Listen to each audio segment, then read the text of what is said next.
¿Por qué estamos tan callados hoy?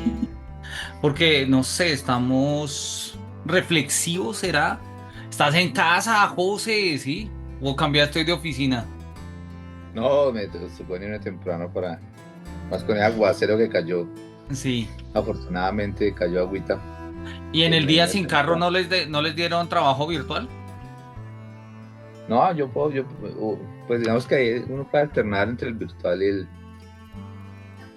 Y el pero de todos modos en la presencial. oficina siempre ahí va la gente que uno necesita estar hablando y mirando y revisando cosas. En cambio, eso llame, conéctese. Entonces yo procuro estar presencial. Sí. Y además cuando estoy en la universidad también me queda mejor desde la oficina salir derecho y no Y no desde la casa, ya claro. cierro a las 5 y digo, bueno, ya hasta luego. En cambio, si estoy desde la casa estoy más retirado, entonces que conectes una reunión en el carro uno escuchando, ya eso no. Entonces, ahí intento eso. Sí, Además, estuvo bien porque una buena caminadita está de vez en cuando es saludable. sí. Chévere, chévere. Mientras no te hayas mojado, que te nos agripas, No, ya esperé que pasara el agüita y salí. necesitamos al economista presocrático acá para resolvernos dudas existenciales de hace 2600 años, pero igual son dudas, ¿no? Igual. Y tenemos el coraje de volvernoslas a preguntar.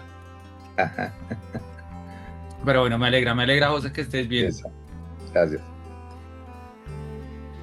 Listo. Bien, gracias ahí por la espera.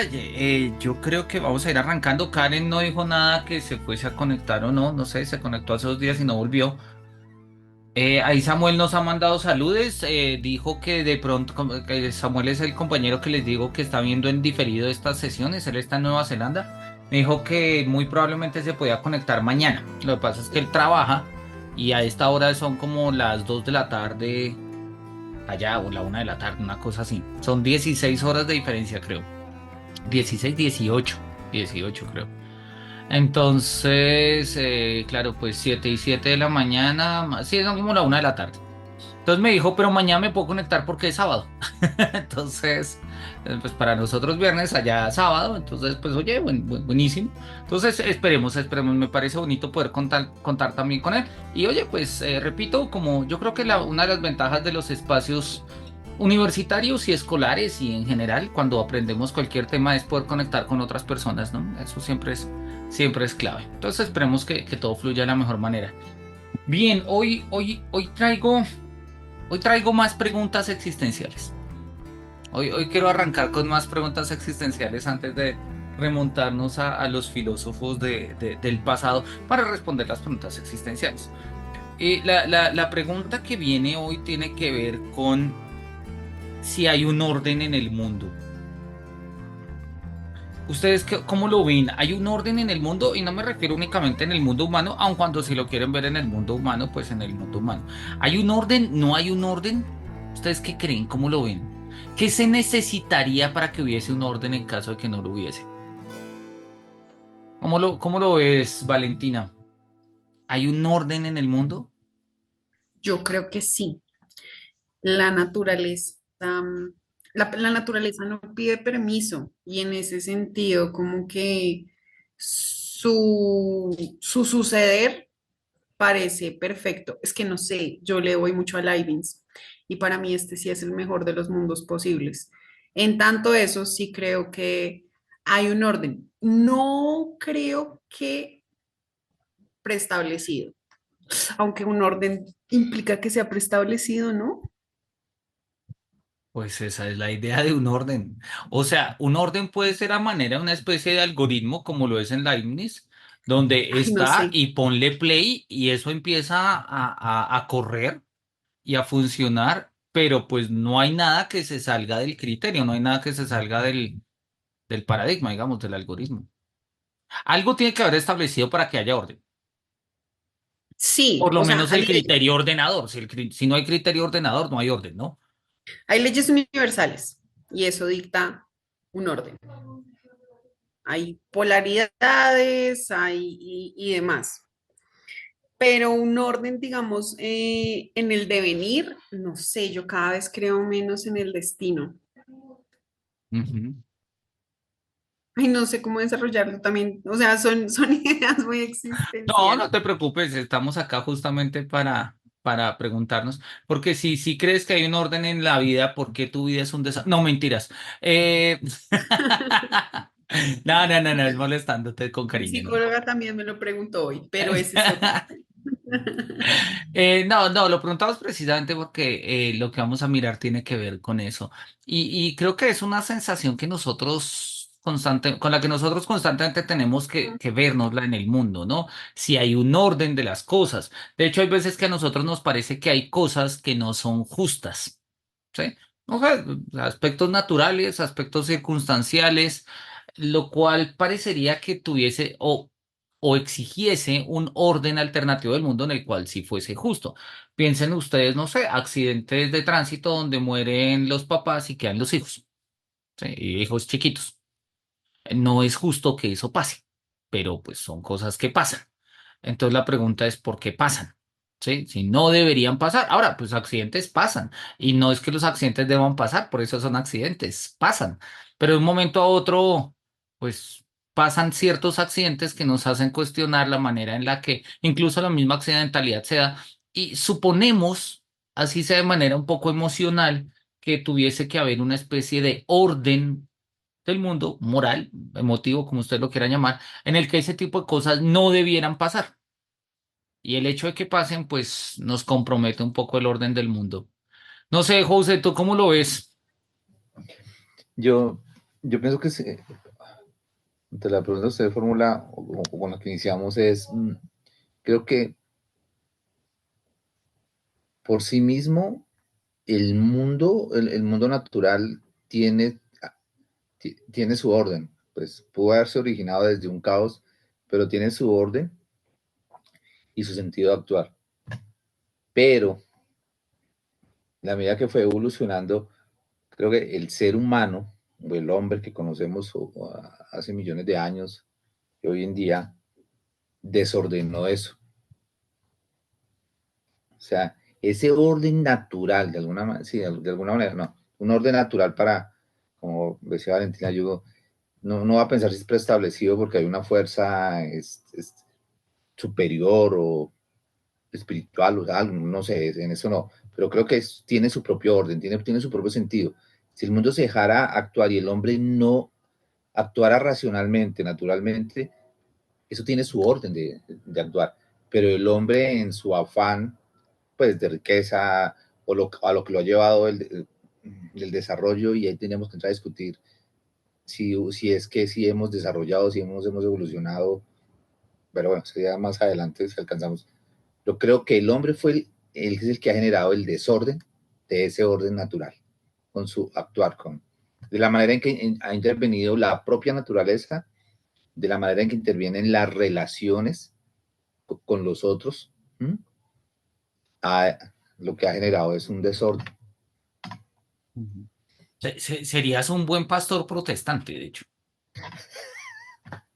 Porque una de las tesis de Lutero, y de hecho eso es una de las tesis duras con las que pelea Lutero contra el catolicismo y luego el catolicismo prerreformado contra Lutero, y al final ahorita se parecen un poco, es pensar si el pecado afectó solo al hombre o también a la naturaleza. Y, y digamos que la idea, pues, o sea, los que desobedecen son Adán y Eva, ¿no? O sea, los expulsan del paraíso y tales.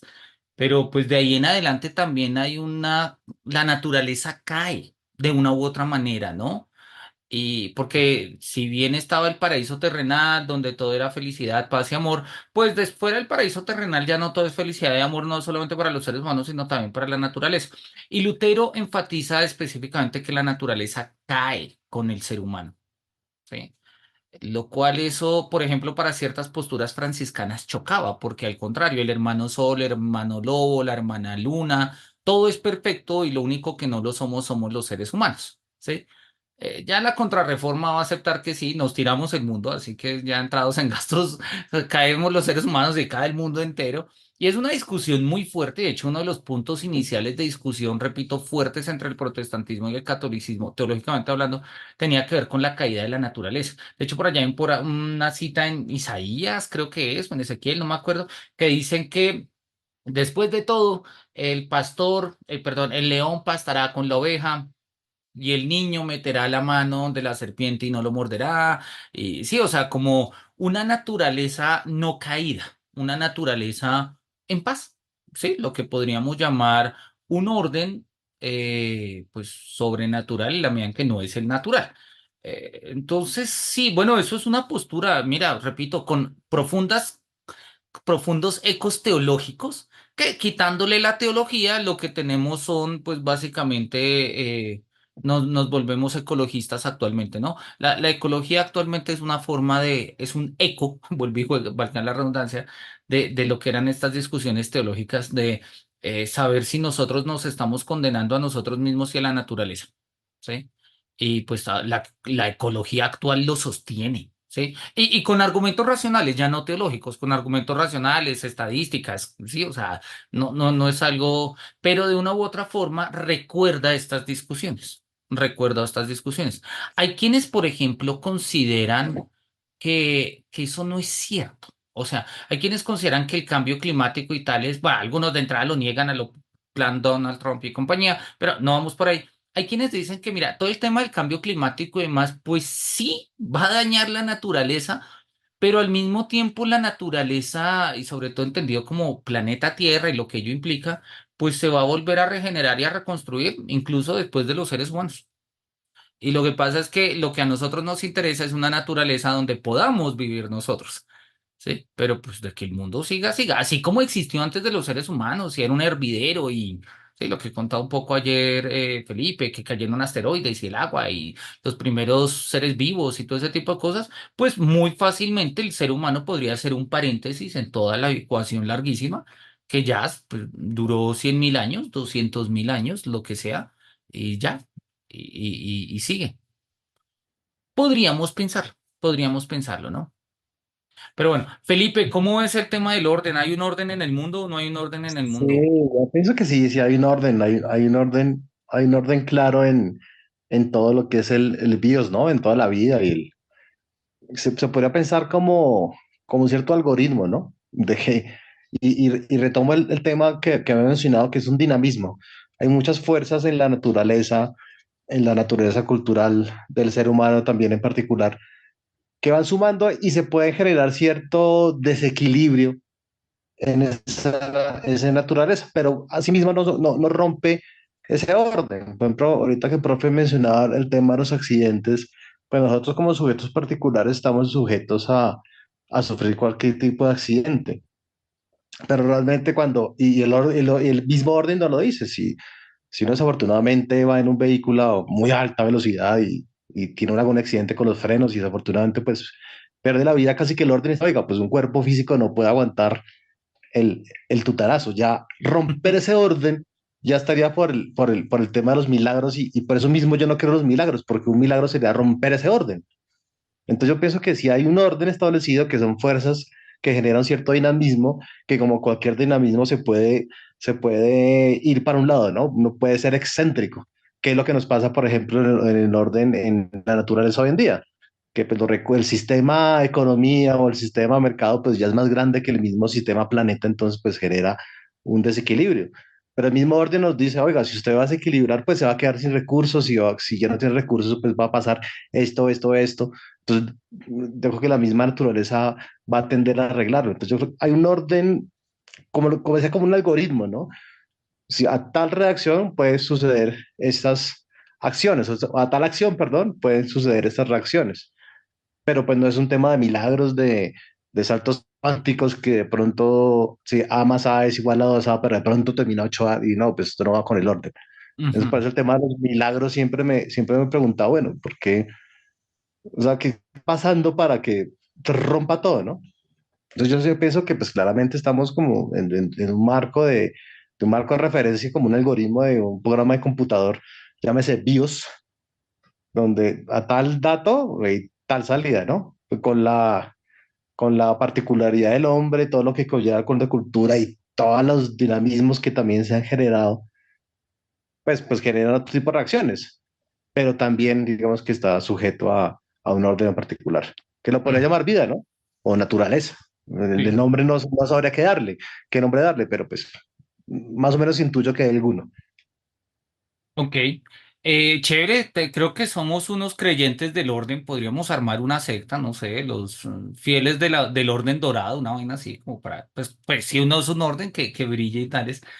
Sí, a ver, la idea de que hay un orden es una idea muy, muy clásica, ¿no? En la filosofía y en nuestra comprensión del mundo, ¿no? Entender el mundo como cosmos, en oposición al caos.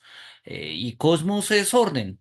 Y si vamos a definir orden de una manera supremamente escueta, pues podríamos decir que cada cosa tiene su lugar. Es la forma más elemental de definir el orden.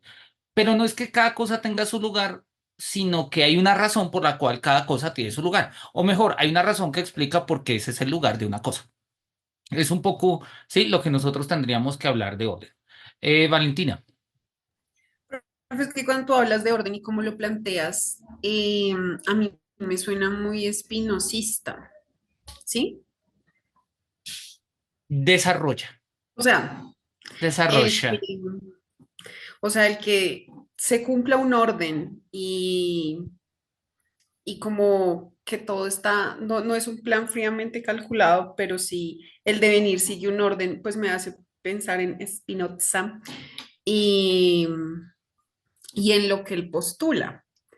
Pero entonces no sé si relacionarlo con eso o en mi cabecita quitarlo y entender algo distinto a lo que tú estás diciendo. Jamás saques cosas, en filosofía todo lo podemos mezclar con todo, eso es lo chévere, sí, que de pronto sin rigor y con más intuición, con más actitud que técnica, pero lo interesante de la filosofía es, pues, mira, estábamos estableciendo ayer Parmenides Kierkegaard, que es una cosa de la cabeza, pero nos ayuda a pensar, no, claro, tiene que ver justamente, porque el sistema modo geométrico de Spinoza es un orden. Hay un, Ujú, hay un punto y es que para Spinoza claramente el orden es necesario. De hecho, no puede haber más de un orden, hay un orden, ¿sí? Que podemos verlo de distintas maneras, pero hay un orden. Y como el orden solo se dice de una, o sea, solo hay un orden, pues el desorden que nosotros veamos siempre va a ser relativo, o sea, va a ser perceptivo. Yo no sé si tú te acuerdas de los 3 grados de conocimiento de Spinoza. Spinoza, eso está acá como en modo trivia, ¿no? ¿Sabe usted cuáles son los 3 grados de... Los 3 grados del conocimiento de Spinoza son conocimiento imaginativo, conocimiento racional y conocimiento intuitivo. La idea del conocimiento imaginativo es alguien que no tiene conocimiento, o sea, que no sabe las causas, que no las entiende, entonces las imagina. Sí, entonces como, ¿por qué, no sé, eh, ¿por qué llegó el COVID? Por las antenas 5G. ¿Y eso qué tiene que...? No, pues pusieron antenas 5G y empezó la pandemia. Pues me lo imagino, como no sé las causas, pues me las imagino, ¿sí? Es una forma de conocimiento, no es la más, de hecho es cero rigurosa, pero oye, conocemos cosas y hay cosas que conocemos en virtud de como de lo que nos imaginamos. Había un historiador de la filosofía que ponía un ejemplo muy lúcido, el profesor Roger Verneau. Él decía, por ejemplo, ¿tú qué día naciste, Valentina? el 13 de abril, ¿Cómo sabes? porque mi mamá me contó. Exacto, y tú te imaginas que tu mamá no te va a mentir. Si me hago entender, o sea, es un conocimiento imaginativo, o sea, y no está mal, pero es cierto, hay cosas que conocemos de esa manera. No tenemos certezas, no conocemos las causas. Uno dice, no, tengo partida de, pues Ujú. asumo que es verdadera. Sí, o sea, ¿puedes demostrarme que esa partida no está falseada? Ahora, mira, para celebrar mi cumpleaños no necesito llegar hasta allá. Sí, o sea, basta con que pues, yo le crea a mi mamá. Punto. Basta. Con eso basta. Hay conocimientos que necesitan un nivel racional, ¿sí? Conocimiento de causas. ¿Por qué las cosas suceden como suceden? ¿Sí? ¿Por qué los ángulos internos de un triángulo suman 180 grados? ¿Sí? ¿Por qué? Y a partir de eso, pues tenemos toda una técnica trigonométrica. ¿Sí? Y la trigonometría nos sirve para, no tengo ni idea, yo estudio filosofía, pregúntale al ingeniero para qué sirve la trigonometría, pero pues sirve para hacer, pues es para medir triángulos y vamos a verlo más adelante. Para Platón, el triángulo es la forma más elemental de la realidad, porque es la forma geométrica más elemental que tú puedes hacer con puntos y líneas, ¿sí? O sea, no existe una figura de dos lados, eso es una línea, pero una línea no es una figura, ¿sí? Una figura, la mínima es de tres lados. Y por ello, para Platón, eso tiene que ver, es importante.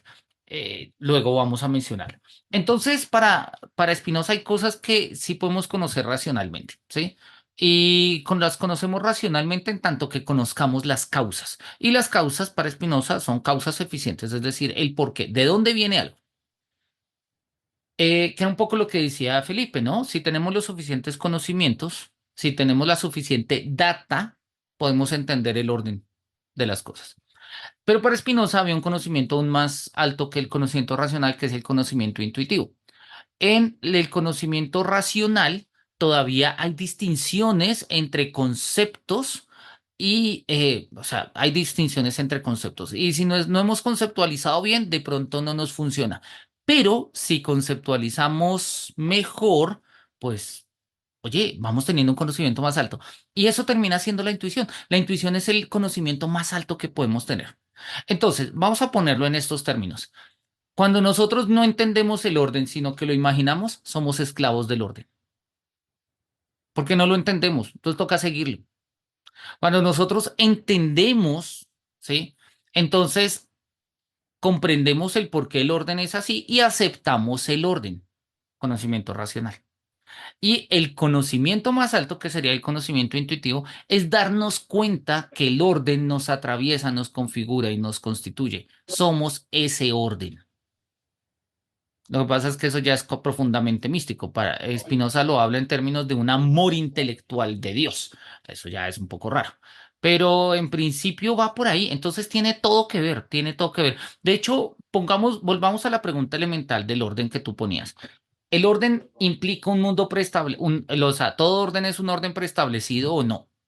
Y para Spinoza sí, para Spinoza no hay libertad. La libertad es conocimiento, la libertad es comprensión de la necesidad. Así define Spinoza la libertad. La libertad es comprensión de la necesidad. Cuando yo me doy cuenta que algo es necesario, entonces estoy en la libertad de, digámoslo así, de activar estas causas de necesidad. Spinoza lo va a poner de una manera muy divertida y bella, porque es de los primeros filósofos en reivindicar las pasiones. Y él dice, mira, si tú eres mal geniado, claro, nuestro conocimiento imaginativo tiene que ser esclavo de ello. ¿Y yo por qué soy mal geniado? Es que yo no entiendo por qué a mí me da mal genio. Y es que, pues claro, si no entiendes, eres esclavo de eso y hay cosas que te dan mal genio y como te dan mal genio, pues te la pasas mal geniado todo el tiempo. Porque nada más no entiendes, eres esclavo de tu pasión. Luego, cuando eres conocimiento racional, entiendes las causas de tu mal genio. Entonces dices, hay una causa genética, hay una causa, no sé, gastronómica, no sé, qué sé yo, comer carne te alborota el mal genio, pero también hay ciertas causas de personas. Entonces tú ya sabes en qué momento ciertas causas van a motivar el mal genio, o sea, una cadena de necesidad. ¿Se me hago entender? Entonces eres libre. No porque seas libre de ponerte mal genio o no, aun cuando más o menos sí, pero eres libre porque comprendes la necesidad. Y el tercer nivel para Spinoza es el conocimiento, o sea, el orden como configuración de lo real, es darte cuenta que tú eres tú a partir incluso de lo que del mal genio que te constituye. Y eso es, repito, eso es algo místico, eso ya llega un poco más a un nivel, porque no es categorial, no es conceptual, no es discursivo, es intuitivo.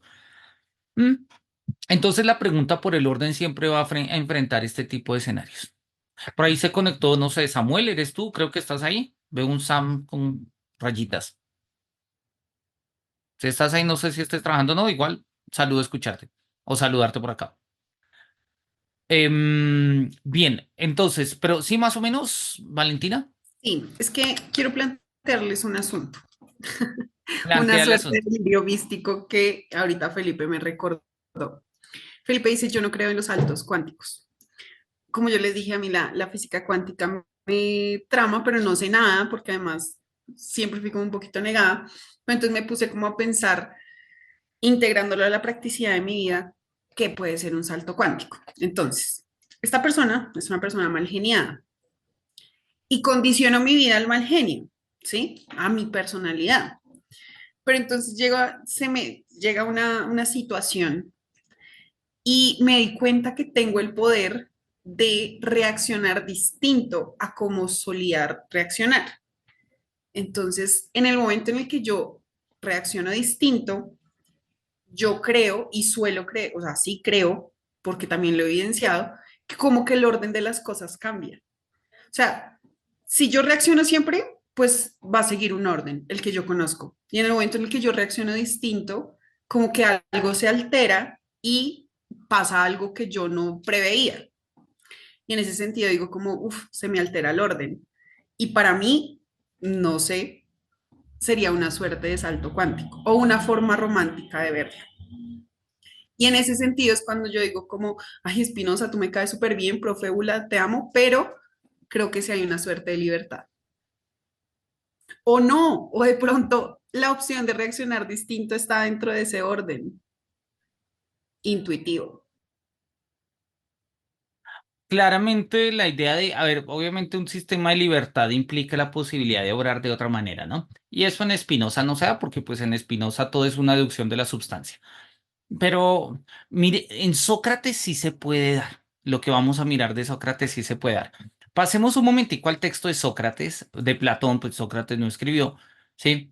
Fedón, el Fedón. Estamos en el Fedón, esto es 97 B C, 97 C. El Fedón es un diálogo bonito al mismo tiempo que un poco complejo, porque Sócrates está condenado a muerte al comienzo del Fedón. O sea, el Fedón es al final de la apología de Sócrates. El Fedón empieza donde termina la apología de Sócrates. En la apología de Sócrates lo condenan y al comienzo del Fedón dice, no, pues ya te condenaron. Y entonces Sócrates dice, sí, pero relajados, mientras me traen la cicuta y hace efecto, pues charlemos. Y la gente llega, pues bueno, si ya va a ser la última charla con Sócrates, pues charlemos a ver cómo de qué va a hablar el maestro. Y entonces le empiezan a hacer preguntas a Sócrates y una de las preguntas, ¿sí? Que le pregunta, que una de las preguntas que le pregunta, una de las preguntas que le hacen a Sócrates es, oye, ¿tú cómo te metiste en esto de la filosofía? ¿Cómo fue el rollo? O sea, ¿cómo llegaste acá? Y él empieza a contar y dice lo siguiente. Dice, pónganle cuidado, acá está. Oyendo en cierta ocasión a uno que leía un libro, según dijo, de Anaxágoras, y ahora más tarde miramos qué dice Anaxágoras, de hecho lo va a explicar, pero más tarde lo miramos. Oyendo cierta ocasión a uno que leía un libro de Anaxágoras y que afirmaba que es la mente la que lo ordena todo y es la causa de todo, me sentí muy contento con esta causa y me pareció que de algún modo estaba bien que la mente fuera la causa de todo. Y consideré que, si eso es así, la mente ordenadora lo ordenaría y todo, perdón, lo ordenaría y todo, y dispondría cada cosa de la manera que fuera mejor. O sea, alguien estaba leyendo Anaxágoras y le dijeron a Sócrates, oiga, vea, este tipo está diciendo, ¿sí? Que hay una mente, Anaxágoras, pues la tilde va en la segunda, tercera, y que hay una mente que lo ordena todo, ¿sí? Afirmaba que es una mente la que lo ordena todo. O sea, si bien hay un orden, pero no es cualquier orden, es un orden mental. Claro, la palabra mental para nosotros suena subjetiva, individual, personal. Entonces vamos a cambiarlo por la palabra racional. Que la mente lo gobierne todo significa racional. De hecho, lo dice acá, ¿no? En la nota al pie. Este es el gran descubrimiento de Anaxágoras, que el universo está organizado por la mente o la inteligencia. De hecho, el término que utiliza Anaxágoras es el término nous. Y nous significa inteligencia. Nous, ¿sí? El nous. Inteligencia incluso puede llegar a significar intuición. Bueno, cuando acá digan mente o sí, mente sobre todo, significa esta inteligencia, este nous. O intelecto en términos de, pues, lo propio del intelecto y la inteligencia que hace inteligible las cosas. Bien. Anaxágoras dice que la mente lo organiza todo y es la causa de todo. Y dice Sócrates, me sentí muy contento con esta causa y me pareció de algún modo bien, que estaba bien que la mente fuera la causa de todo y considere que si esto es así, la mente ordenadora lo ordenaría y dispondría cada cosa de la mejor manera. Pregunta, ¿todo orden tiene que ser bueno? No, profe, estaría lejos de cualquier concepto moral, ¿no? Pues si tomo como bueno como concepto moral, no es ni bueno ni malo, eso sencillamente es el orden. Ujú. El concepto del orden griego como destino es ese, ¿no? No es ni bueno ni malo, es el que es, que pues, por lo general era malo, pero moralmente hablando, ¿no?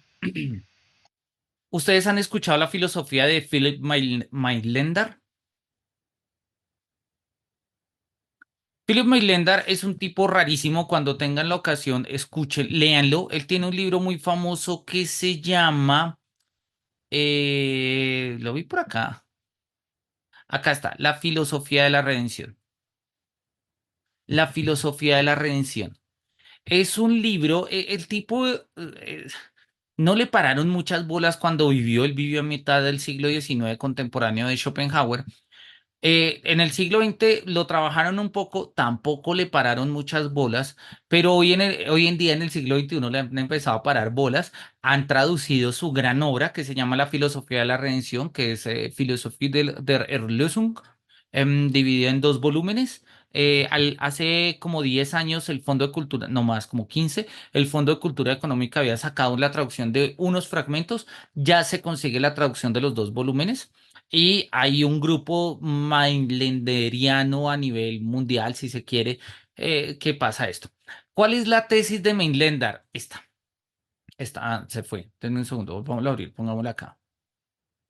La tesis de Mainlander es esta. La ley del debilitamiento de la fuerza es la ley del universo. Algo así como la entropía, pero narrativamente más brutal. Mainlander era un romántico. Y ahora, la tesis de él, y esa es parte de la premisa fundamental de la filosofía de la redención, hago el spoiler, pero igual léanla, es un texto que vale la pena leer. Mainlander dice, el mundo surge con el suicidio de Dios. Dios se mata y la muerte de Dios crea el mundo. Entonces, no, la creación del mundo no sale de un impulso de vida de Dios, sino de un impulso de muerte. Y lo que nosotros somos y la manera en la que nosotros vivimos y comemos y existimos y tales, nosotros estamos viviendo el resto de la energía divina, pero pues que se dio muerte. Entonces, lo que pasa es justamente un debilitamiento de la fuerza. Y Mainlander lo va a encontrar en la historia, en la naturaleza, en la vida, en las experiencias cotidianas, ¿sí? En la vejez, cada vez tenemos menos fuerza, cada vez los recursos duran menos, cada vez, si me hago entender, hay un debilitamiento de la fuerza. Y pues esa es la ley del universo. Hay un orden en el universo, pero el orden es el debilitamiento de la fuerza. Y este debilitamiento de la fuerza es el debilitamiento pues, del orden creador. Pero el orden creador, repito, no surge de un orden de vida, pues, cristiana o judíamente hablando, ¿sí? Teológicamente hablando, sino surge de un, digamos, de una muerte, de un Dios debilitante. Esto tampoco es tan raro. Las mitologías antiguas, muchas, entre ellas la escandinava, reconoce que el mundo surge de la muerte de un dios.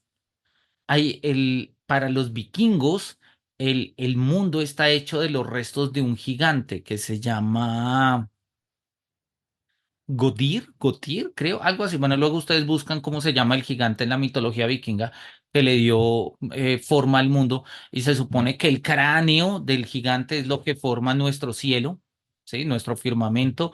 La sangre y la saliva formaron los ríos sí, las barbas formaron el bosque, bueno, en fin.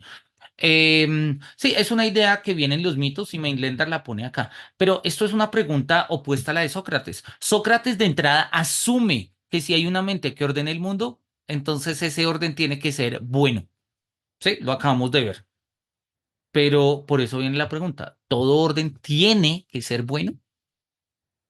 ¿Tiene que ser bueno? Acá ponemos un ejemplo donde, pues no, hay, por lo menos en la filosofía Mainlander, el orden no es bueno en sentido moral. De hecho, en sentido estricto no es bueno en ningún sentido. No es que sea malo, lo que pasa es que es debilitante. Y si tú vas a considerar que la juventud, la fuerza, la valentía son virtudes, pues la ley del debilitamiento de la fuerza implica que pues hacia allá no vamos, ese no es nuestro destino, ¿sí? No, el mundo no está ordenado hacia allá. Y como el mundo no está ordenado hacia allá, pues la ley del debilitamiento de la fuerza es la ley del universo. Tenemos entonces ahí claramente como un ejemplo de esto. ¿Listo? Vamos hasta ahí. O sea, repito, con Sócrates, Sócrates está convencidísimo de que si hay un orden, tiene que ser un orden bueno. Ahorita vamos a mirar por qué y vamos a mirar hasta qué punto tiene sentido lo que estamos diciendo. Volvamos al texto. Así que si uno quería ya respecto de cualquier cosa, la causa de por qué nace o perece o existe, le sería preciso hallar respecto a ella en qué modo le es mejor ser o padecer o hacer cualquier cosa. Entonces, vean ustedes que para Sócrates, si yo soy capaz de entender cuál es el mejor modo de ser de algo, estoy pensando en las razones de ese algo y estoy pensando en el orden de ese algo. Volvamos al ejemplo del accidente. Hay un accidente, pues, pasa, pero hay un accidente en el que mueren los padres y quedan los hijos. Pongamos que los hijos sean menores incluso de 6 años, ¿sí? Habría sido mejor que no sucediera así. Esa idea de, esa conciencia de mejor ser implica un orden de inteligibilidad. Y si ese orden no lo da el mundo, pues tenemos que ponerlo nosotros, que esa es la idea de la filosofía moderna, claramente. ¿Sí? Para los griegos ese orden lo da el mundo, pero para los medievales ese orden lo da Dios. A través del mundo o no, eso ya viene un poco a partir de milagros o no, pero pues hay otra opción, que es la opción, por ejemplo, del mundo moderno, y es el orden eh, lo tenemos que poner nosotros, porque la naturaleza no lo pone. La naturaleza no lo pone. Y es la idea que va a presentar, por ejemplo, en el mundo moderno, básicamente todos los modernos, Locke, Montesquieu, Hobbes, Rousseau, Kant, Hegel, ¿sí? Y es la idea de que por naturaleza somos desiguales, completamente desiguales. Unos son más guapos, otros más peludos, otros más feos, otros más fuertes, otros más flacos, otros tienen, ¿cómo es que se llama? Que no pueden comer gluten, otros son cojos, otros ven más, ven menos, ¿sí? O sea, por naturaleza somos distintos, pero ante la ley somos iguales. Y la ley civil. Y por eso necesitamos de la ley, porque la razón perfecciona la naturaleza. O sea, el orden natural es precario, el orden racional es superior. Esa es la tesis del mundo moderno, para bien y para mal, ¿no? O sea, dice un montón de cosas. Entonces, pónganle cuidado porque hay una relación aparente entre mejor ser o lo que es mejor y la noción de orden. Hoy en día quizás nosotros somos más herederos de Mainlander y sabemos que no siempre es así, pero también tenemos una intención de asumir cuando pensamos de, no sé, ¿qué sería mejor tener un contrato a 12 meses o tener contrato por prestación de servicio a término fijo a 3 meses? Pues debería ser de otra manera. Pues, si debería ser de otra manera es porque asumo un orden mejor. Dale, Felipe, cuéntanos. Profe, es que por lo que usted mencionaba me generó una duda, ya con Sócrates hablando sobre el hombre como en el eje, ¿no? En el centro de la discusión. Es si hay como cierta ruptura en la ontología, ¿no? De que hay una ontología de lo que hay, del ser, en cuanto cosmos, en cuanto universo. Pero ya si comenzamos a hablar, como lo mencionaba en Hobbes, en todos los contractualistas y todo ello, ya sería una ontología humana, ¿no? Porque ya sería como dejar el mundo aparte y centrémonos en una ontología de lo que es la cultura humana. Pero pues la cultura humana también obedece un orden mayor que es la cultura natural. Bueno, la cultura no, sino a la naturaleza. Ahí no estaríamos hablando como de dos tipos de ontologías, una ontología de lo que es en cuanto es independiente de su naturaleza y otra de una ontología netamente humana que sería como una antropología. Te voy a dar las dos respuestas. Primero, la más aburrida, que es la más verdadera, que es la técnica, la que se acepta y es la que tú estás diciendo. Por eso, la mayoría de filósofos, historiadores de filosofía y demás consideran que Sócrates rompe con los presocráticos, porque mientras que en los presocráticos hay una pregunta por el cosmos, ya vimos que Sócrates, Parménides y Heráclito dicen, no, yo también reflexiono sobre mí mismo. Sí, pero tampoco es que vayas mucho más allá o no se han conservado textos de de qué pensaste. En cambio, todo lo que sabemos de Sócrates es un tipo que vuelve sobre sí mismo, vuelve sobre sí mismo, vuelve sobre sí mismo.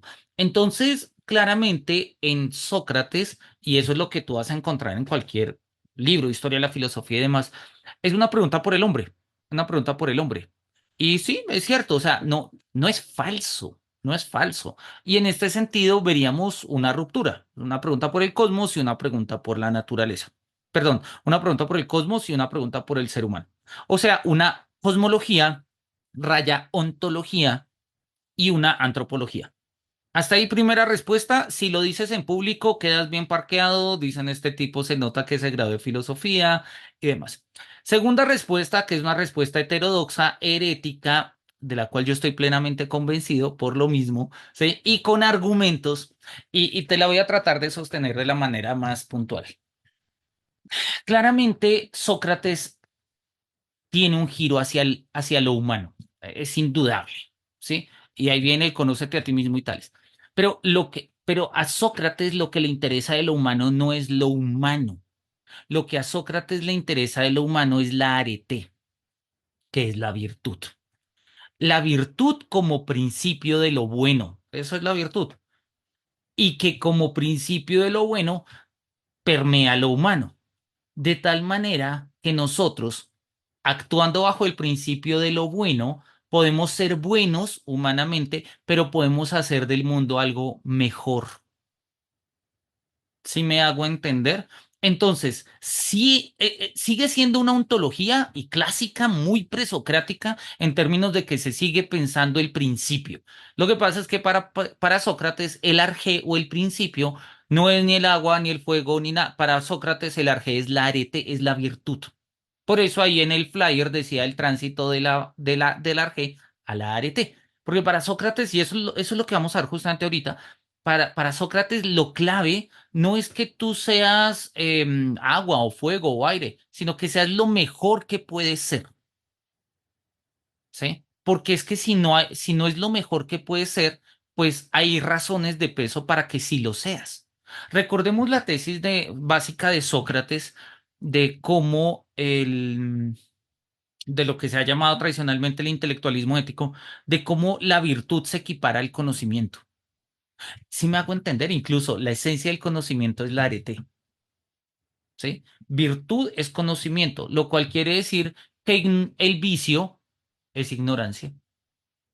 Entonces, la idea de Sócrates es, si tú sabes que fumar es malo, pues no fumas, ¿verdad? Pero si tú sabes que fumar es malo y aún así fumas, entonces no sabes, no de verdad. O sea, no de verdad, ¿sí? Tienes la información, diríamos hoy en día, pero si sabes que es bueno, obviamente no lo vas a hacer. Entonces, para Sócrates, la virtud como arete, como, ¿sí? No solamente constituye, o sea, no solamente constituye el mundo físico, porque el mundo físico está organizado de una buena manera, y eso es algo que vamos a mirar ahorita, sino que constituye el mundo humano. Pero además de eso, constituye un mundo incluso superior, y es el mundo del conocimiento donde nosotros podemos llegar a mejorar lo que hay en el mundo. Y es en eso sí se diferencia Sócrates del resto.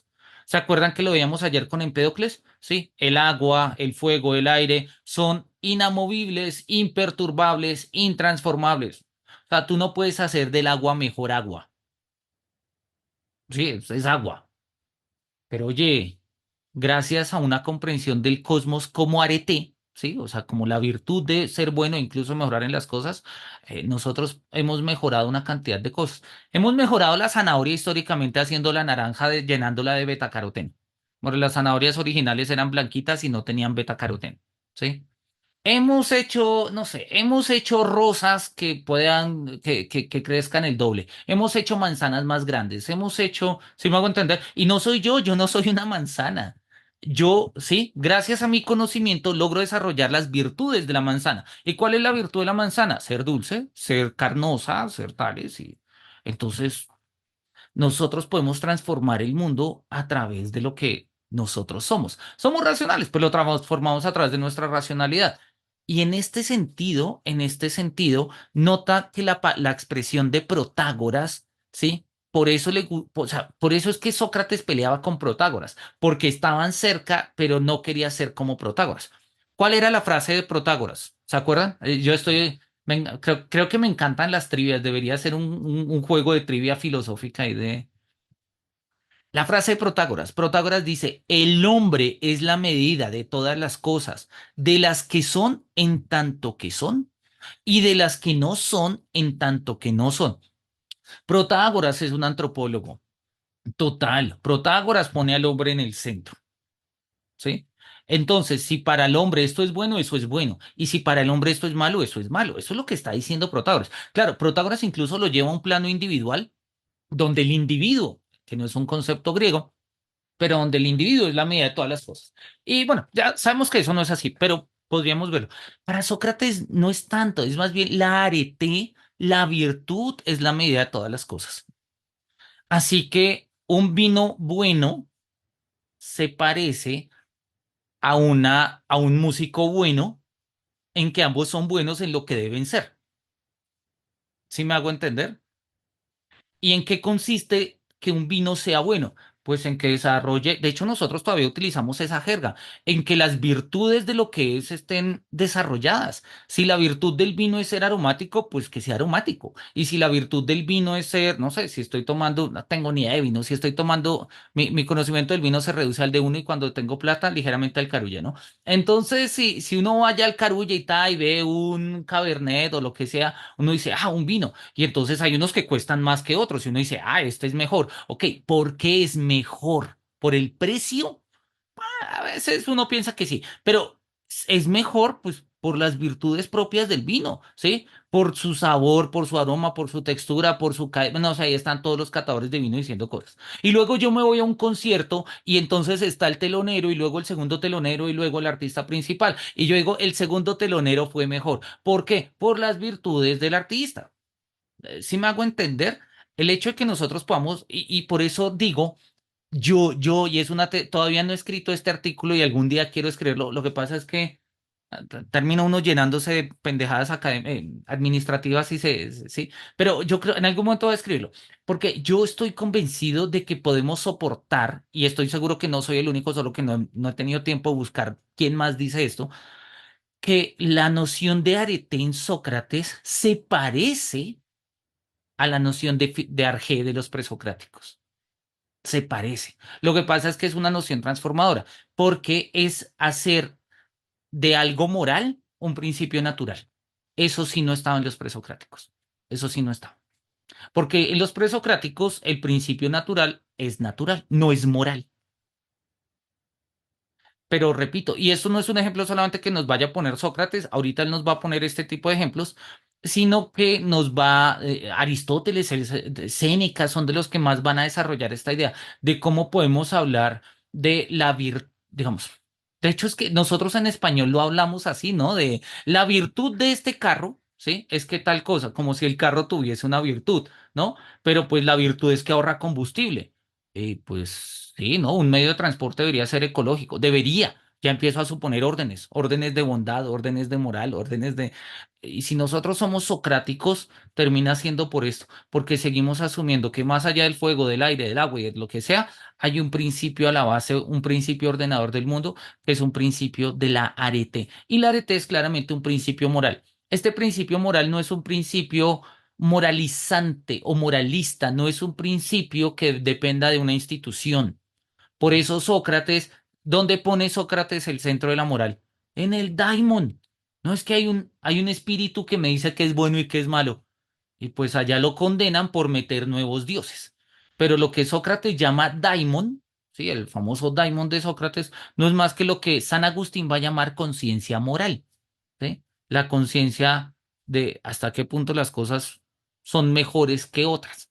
¿sí? Lo que pasa es que, pues repito, los presocráticos, Sócrates, Platón incluyendo, pues no tenían las categorías necesarias para decir todo lo que estaban pensando, entonces pues lo dicen como pueden y está bien, eso le da diversidad a la filosofía. Entonces, repito, a mí me gusta la propuesta socrática y por eso tengo esta intuición fuerte. La he conversado con varios profesores de filosofía antigua, no les gusta. Los profesores de filosofía antigua les gusta decir que Sócrates es un antropólogo, digamos, o sea, funda la antropología y rompe con una cosmología natural. Por algo yo dicto actual y no antigua. ¿Sí? Pero a lo que me refiero es, oye, pues para eso está la filosofía, para apostar ideas y en ello encontrar sentido. Y a mí me parece que tiene bastante sentido lo que les estoy diciendo, porque, repito, pues Sócrates nos establece un mundo moral, pero no moral en términos de una moral humana, sino moral en términos de que las cosas, en términos de la física, en términos de que hay un orden en virtud de que cada cosa puede hacer lo mejor de lo que es, puede hacer, que llegue a ser, eso es destino y providencia y azar y un montón de cosas, pero las cosas tienen sus virtudes. Mejorarlas, algunas están en nosotras, otras no, pero que cada cosa puede ser mejor de lo que es el principio constitutivo de lo real, socráticamente hablando. Pero repito, como Sócrates no escribió ni de la luna, ni del sol, ni de las galaxias, ni de nada, pues no está, aun cuando por ahí sí va a hablar, habla del ejemplo de la virtud de un danzarín, de la virtud de una flauta, de la virtud de un árbol. Sócrates pone esos ejemplos, claro, los pone Platón y entonces ahí ya no sabemos muy bien. Y yo creo que esto es algo que obviamente se va a quedar en el ámbito de las interpretaciones y no está mal, pero siempre vale la pena como tener estas otras perspectivas. Y bueno, ya dije mis herejías. No sé cómo lo vean, si tiene sentido o les parece muy turbio. No, clarísimo, profe. Si me pregunta, respondo eso. No tan bien, no tan bien, pero medianamente. No te Dos por preocupes, ciento. Siempre se puede ser mejor. El arete. No, y además es algo que me parece muy bonito porque ustedes ya me conocen y a mí me caracteriza una reflexión profunda por la conciencia histórica, ¿no? Por saber que somos tiempo y tenemos distancias temporales que nos definen y que olvidamos y tales.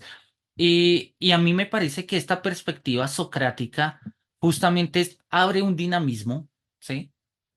Pues de temporal, porque obviamente para que algo sea mejor de lo que es, pues no es instantáneo, no es inmediato. Repito, Empédocles dice, el agua es imperturbable, intransformable, agua es agua y siempre será agua. Se une por filia a otras cosas para hacer la diversidad del mundo, pero el agua es agua. Sócrates diría, pues sí, el agua es agua, pero así como el meme de Pedro Pascal de Wonder Woman, ¿no? De el agua es buena, pero podría ser mejor. Sí, algo así. Entonces, ¿y qué significa que haya una mejor agua? Oye, pues obviamente tiene que ver con las virtudes de las otras cosas con las que estén relacionándose. Y yo creo que esto, obviamente, repito, Sócrates no hace tratados de física ni de naturaleza para explicarlo, entonces pues quedó como un moralista. Pero yo creo que el día que nos inventen la máquina del tiempo y nos devolvamos a Grecia, ¿sí? Sí, ¿se vieron la última de Indiana Jones? ¿Sí? Que termina hablando en griego antiguo ya con Arquímedes, ¿sí? La fantasía de todos los de... lo- Dicen que lineal B es un código. Sí, de hecho, no sé, si algún día pudiésemos hablar con Sócrates, yo creo que muy seguramente, a ver, es Sócrates. Ningún filósofo del mundo antiguo puso en apogeo el mundo físico, nadie. ¿Sí me hago entender? Yo creo que el hecho de que Platón tampoco, o sea, parece que sí, pero la cantidad de metáforas y las formas, y Platón era un gran conocedor del mundo físico y Aristóteles claramente, sí. De hecho, para Platón el mundo es un mundo material, así lo pone el Demiurgo y forma las ideas y demás. O sea, Platón no desconoce el mundo físico. Que el hecho de que de Sócrates no tengamos textos o referencias técnicas específicas, una doctrina sobre la física, yo creo que es más bien un vacío en la historia, ¿sí? Que pues por las evidencias que tenemos y demás, que un vacío en su pensamiento. Yo creo que parte de los diálogos que tenían Sócrates con sus amigos tenían que ver justamente con este tipo de cosas. Y si nosotros rastreamos con esta perspectiva los diálogos de Platón, repito, vamos a encontrar en que Sócrates nos va a hablar de las virtudes de una flauta, las virtudes de ¿cómo es que se llama? De las cabras, las virtudes del olivo, como la arete configurando esto. Digo, no sé.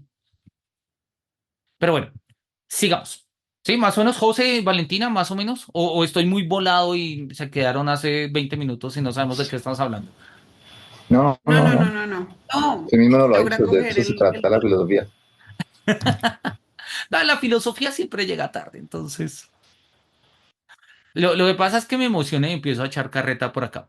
Bien, sigue diciendo acá, quiero seguir leyendo antes de pasar a los textos de Anaximandro. De Anaxágoras. Siempre los confundo, siempre los confundo. Y tengo la estrategia mnemotécnica de Anaxímenes, Anaximandro. Los que van con M son jonios. Y los que van el que va con G es el ateniense, el de Sócrates. Pero siempre se me olvida. Pero bueno, según Anaxágoras, según este razonamiento, ninguna otra cosa le conviene a una persona examinar respecto a aquello, ninguna respecto a las demás cosas, sino qué es lo mejor y lo óptimo. Ahí está. Lo que nos importa estudiar acerca de las cosas es qué es lo mejor y lo óptimo. Esta es la tesis de Sócrates. Y forzoso es que este mismo conozca también lo peor. Y eso me parece interesante, porque no se trata simplemente de conocer lo bueno, sino de saber qué es lo malo. O sea, en este sentido, vean ustedes que para Sócrates el mundo termina estableciéndose como una especie automáticamente de jerarquía. En el momento en el que yo establezco algo mejor, pues hay algo que no es lo mejor. Y entre lo mejor y lo mejor y lo mejor y lo mejor, se va desplegando una jerarquía. Pues el saber acerca de lo uno y lo otro es el mismo, ¿no? Saber acerca de lo bueno y de lo malo es lo mismo, saber acerca de lo mejor y de lo peor es lo mismo. Y oye, eso es hasta una premisa judía, ¿no? El árbol del fruto del que no podían comer era el árbol del bien y del mal, ¿no? Y esa es una pregunta de por qué el mismo árbol es el del bien y del mal. Obviamente eso se ve de manera metafórica, pero así visto de manera metafórica es raro. Bueno, reflexionando esto, me creía muy contento de que ya había encontrado un maestro de la causalidad respecto a lo existente de acuerdo con mi inteligencia, Anaxágoras. Entonces Sócrates dice, no, pues yo estaba feliz porque había un tipo que explicaba el orden del mundo racionalmente y que me aclararía si la Tierra es plana o esférica y luego aclarármelo me explicaría la causa y la necesidad diciéndome lo mejor y por qué es mejor que la Tierra sea de tal forma. Y si afirmaba que ella está en el centro, explicaría cómo le resultaba mejor estar en el centro. Vamos a ponerle circulitos a todos los mejores. ¿Sí? Mejor, ¿sí? ¿Dónde más? Acá está, que sea mejor. Y si me mostraba esto, estaba dispuesto a no sentir ya ansias de otro tipo de causa. Y también estaba dispuesto a informarme acerca del Sol y de la Luna y de los demás astros, acerca de sus velocidades respectivas y sus movimientos y demás cambios, de qué modo le es mejor a cada uno hacer y experimentar lo que experimenta. Mira que esa idea de lo mejor para Sócrates no es una idea puramente moral en sentido humano, es cósmica, es cosmológica. Si la Tierra está en el centro, ¿por qué es mejor que esté ahí? Nuestra cosmología no tiene esa comprensión. Si la Tierra está en el centro, pues son por causas eficientes. Y si no está en el centro, también son por causas eficientes. ¿Sí? No es porque sea lo mejor. No es porque, pues, no sé, por la fuerza centrífuga y centrípeta y la órbita de la galaxia y la fuerza del Sol, la masa y tal, entonces la Tierra está ahí. Ok, listo, se entiende. ¿Y por qué es mejor que esté ahí? Y nosotros diríamos, no, pues, no, no es mejor, está ahí, o sea, no tiene, pues, pero al mismo tiempo vuelve y juega y empezamos a tener comprensiones de lo mejor. No sabemos por qué está ahí, pero gracias a que está ahí, puede haber vida, ¿sí? No quiere decir que en los otros no haya vida, pero claramente en la Tierra hay vida. Y una de las características y la razón, perdón, una de las condiciones por las cuales hay vida es que la Tierra esté en donde esté, porque si la Tierra no estuviera en donde estuviese, pues muy seguramente no habría la vida, o por lo menos no la que conocemos. Porque si está muy cerca al sol, el calor no permite, si no aguantamos 3 grados más en Bogotá, ¿sí? Y si estuviera muy lejos, el frío no lo permitiría. Y hay evidencias. Pues hasta donde sabemos, en Venus no hay vida y en Marte no hay vida. Que de pronto en Marte hubo vida. Bueno, estamos ahí todavía dándole vueltas al asunto. Em, pues jamás habría supuesto que tras afirmar que eso está ordenado por la inteligencia se les adujera cualquier otra causa, sino que lo mejor es que esas cosas sean así como son. Entonces, para Sócrates, y esto no es raro, de hecho es que esto es algo que nosotros pensamos en nuestra vida cotidiana incluso. Si nosotros explicamos por qué las cosas son como son, estamos dispuestas no solamente a explicarlo, sino a justificarlo. Y justificarlo no simple y llanamente significa hablar en términos de necesidad, sino incluso hablarlo en términos de lo mejor. Cuando, José, tú tienes que presentar un informe y tomar ciertas decisiones, el argumento de lo mejor es un argumento decisivo, ¿o no? O sea, si hay varias opciones, pues se busca la mejor. Que la mejor no necesariamente tenga que ser la que uno piensa mejor, porque los factores que se están mirando son otros y tales. Pero en términos de si hay varias opciones, escoger la peor no tiene mucho sentido. Repito, a menos que esa peor tenga otros factores de mejora de otras cosas, ¿sí? O sea, donde uno dice como, ok, yo creo que lo mismo pasa en términos de ingeniería, ¿no? Hay decisiones, hay cosas, o sea, sobre todo en términos de la gestión y administración, cuando se discuten, cuando las vamos a justificar, que decimos es que esto es lo mejor, donde por mejor se entiende lo que se entienda, ¿sí? Optimización de recursos, gestión de la energía, o sea, vean ustedes que en el fondo, y esto es algo clave, clave, clave que nos está diciendo Sócrates todo el tiempo, inteligencia va de la mano de virtud. Dicho en otros términos, inteligencia va de la mano de lo mejor. Si nosotros entendemos algo es porque entendemos por qué es lo mejor. Y ahora sí, Valentina, eso es muy Leibniz, por eso es que estamos en el mejor de los mundos posibles, porque si no estuviéramos en el mejor de los mundos posibles es porque no hemos entendido el mundo. Leibniz lo dice más complejo, pero la premisa es la misma. O sea, Sócrates con esto está estableciendo un optimismo radical, radical. Digámoslo de manera profundamente escueta, Felipe. Si estamos haciendo una cuestión como el arete, lo que va a pasar con Sócrates, Sócrates no lo dice, es decir, no hay evidencia, pero Platón sí lo va a decir y lo va a decir muchas veces, vamos a identificar el ser, o sea, lo que es con lo bueno. Y si el ser es lo bueno, pues lo malo es no ser. Entonces, como habíamos hablado ayer, no somos malos por lo que somos malos por lo que no somos. Yo no soy malo por mi mal genio, pero mi mal genio me constituye en términos de mi irascibilidad y tal. Soy malo por lo que me falta controlarlo, me falta entenderlo, me falta gestionarlo, ¿sí? Pero no por lo que soy, porque es que lo que es bueno. Vemos un poco la construcción y vemos cómo esto sí parte de la fisis, aun cuando, repito, en términos de historia de la filosofía, digamos que no, y pues no me lo estoy inventando, bueno, más o menos, pero pues estoy subrayando textos de Platón para mostrarlo. José, tú creo que ibas a decir algo y te interrumpí hace un momento, ¿o no? ¿No? Ok. Valentina, ¿sí? Más o menos. ¿Seguimos estando en el mejor de los mundos posibles? Sí, y es que, atención, no hay otro. O no sé, tal vez haya posibilidades de otro en función de la virtud y de lo bueno. Uf, creo que yo nunca había entendido así a Sócrates. Sócrates es genial, Sócrates. Lo que pasa es que uno pasa muy rápido por Sócrates. La mayéutica, la ironía, Platón. Y uno, pues sí, no, ¿y qué dijo Sócrates? Solo sé que nada sé y conócete a ti mismo. Ah, che, ya, no lo anota y pues sí, eso es lo que dice. Y no es no está mal, no es falso. Pero repito, o sea, y pues estamos leyendo a Platón y esto es un diálogo de juventud de Platón, así que según los expertos, la figura de Sócrates en los diálogos de juventud es más o menos cercana pues a lo que era Sócrates, ¿no? Bien, sigamos leyendo un par de cosas y ahorita saltamos o mejor, saltemos ya, vamos a Anaxágoras. Dice Anaxágoras, acá está, fragmentos de Anaxágoras. Anaxágoras va a tener una filosofía rara, genial, pero rara. Genial en el término de la inteligencia, como lo estamos mirando, pero rara en el término de la materia, de la cual no hemos hablado. Miremos lo de la inteligencia, que ya lo acabamos de mencionar. Dice Anaxágoras lo siguiente. Bla, bla, bla. Acá está, leamos el 12. ¿Quién me ayuda leyendo el 12? Lo pongo grande. A ver, yo lo leo. Dale. Las, gracias.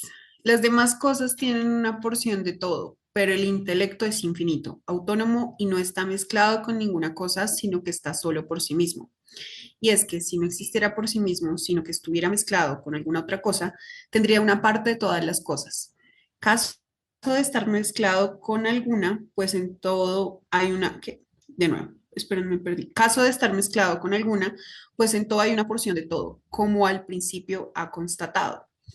Y las cosas mezcladas lo obstaculizarían tanto como para no dejarlo prevalecer sobre ninguna cosa, como si que lo hace estando solo por sí mismo. Y es que la más sutil y la más pura de todas las cosas, y tiene todo el conocimiento sobre cada cosa y el mayor poder. Uy, ¿qué es esto? ¿Y cuántas cosas tienen alma? Tanto las mayores como las menores, a todas las gobierna el intelecto. También gobernó el intelecto toda la rotación, de manera que girase al principio. Empezó a girar al principio a partir de una zona pequeña. Ahora gira en una mayor y girará en otra aún mayor. Parezco el chavo leyendo, ya no quiero más. Dale, dale, te Tanto las falta cosas, poquito, mira. es que está bien enredado. Tanto las cosas mezcladas como las separadas y divididas, a todas las conocía el intelecto, y cuántas iban a ser y cuántas eran, pero ahora no son, y cuántas ahora son y cuántas serán. A todas el intelecto las dispuso ordenadamente, así como esta rotación en la que giran ahora los astros, el sol, la luna, el aire y el éter que se están separando. La propia rotación hizo que se separaran. De lo raro se separó lo denso, de lo frío lo cálido, de lo tenebroso lo brillante y de lo húmedo lo seco. Hay muchas porciones de muchas cosas, pero completamente separadas y divididas una de otra. No está ninguna, salvo el Ujú. intelecto. El intelecto es en todo semejante, tanto el mayor como el menor. Ninguna otra cosa es semejante a ninguna otra, sino que cada cosa es evidente y ahora qué, y era aquello de lo que hay más. Ok. Eso está hecho un camello. A mí simple y llanamente me interesa que ahorita entendamos qué es el intelecto. O sea, el intelecto no es una cosa, sino es lo que ordena las cosas. El intelecto no es una cosa, es lo que le da principio a las cosas, lo que las articula, lo que las ordena, lo que las gestiona. ¿Sí? Acá dice, el intelecto inició el movimiento. Las cosas se mueven porque un intelecto las puso en movimiento. ¿Sí?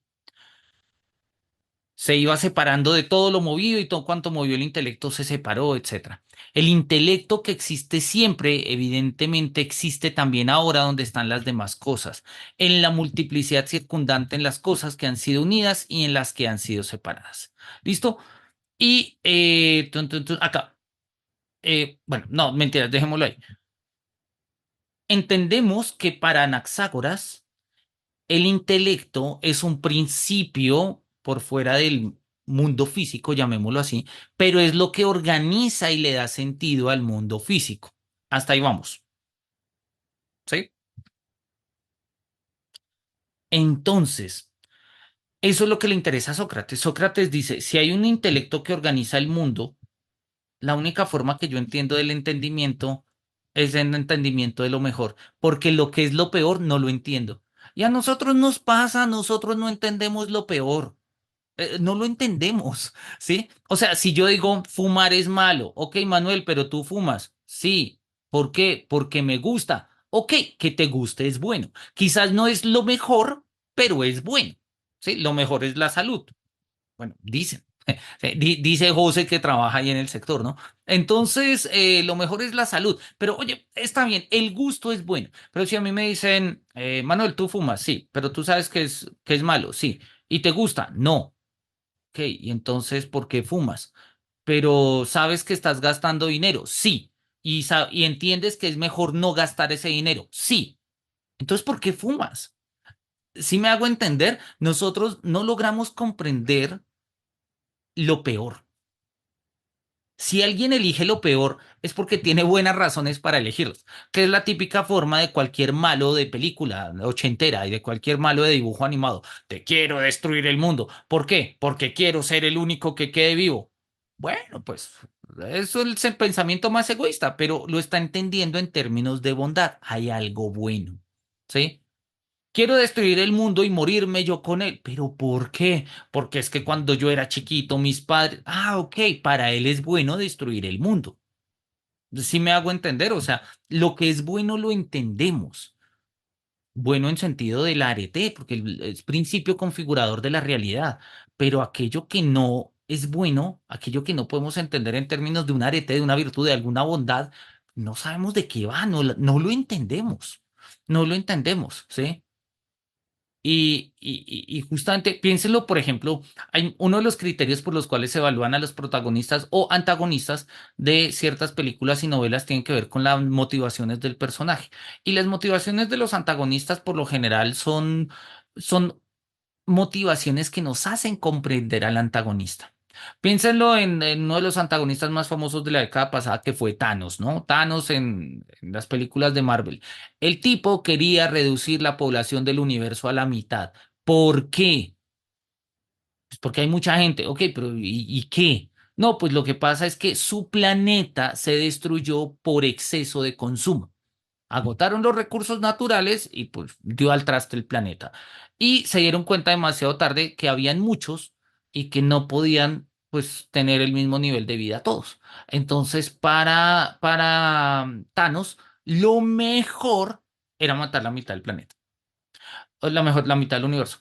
Y sí, oye, son principios que uno podría comprender, ese tipo de cosas hasta a veces pasan por la cabeza de ciertas personas, ¿no? Hay un texto de Charles Dickens, texto satírico, ¿sí? Pero que causó cierto revuelo en Inglaterra, en una de las hambrunas que hubo.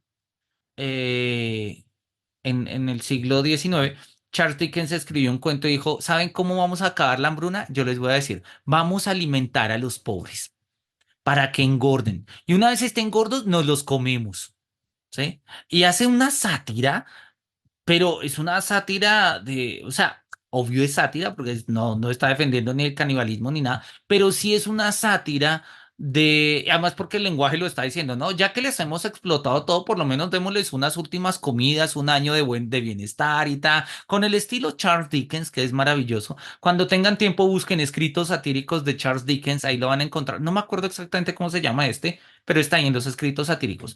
Y entonces, el texto de Charles Dickens suena raro, pero hay muchas personas a lo largo del siglo XX, sobre todo, que han sostenido que el canibalismo podría empezar a ser una práctica, oye, económicamente sostenible y válida. Claro, un canibalismo, digamos, moral de humano, decente. Y es la pregunta de qué estás hablando.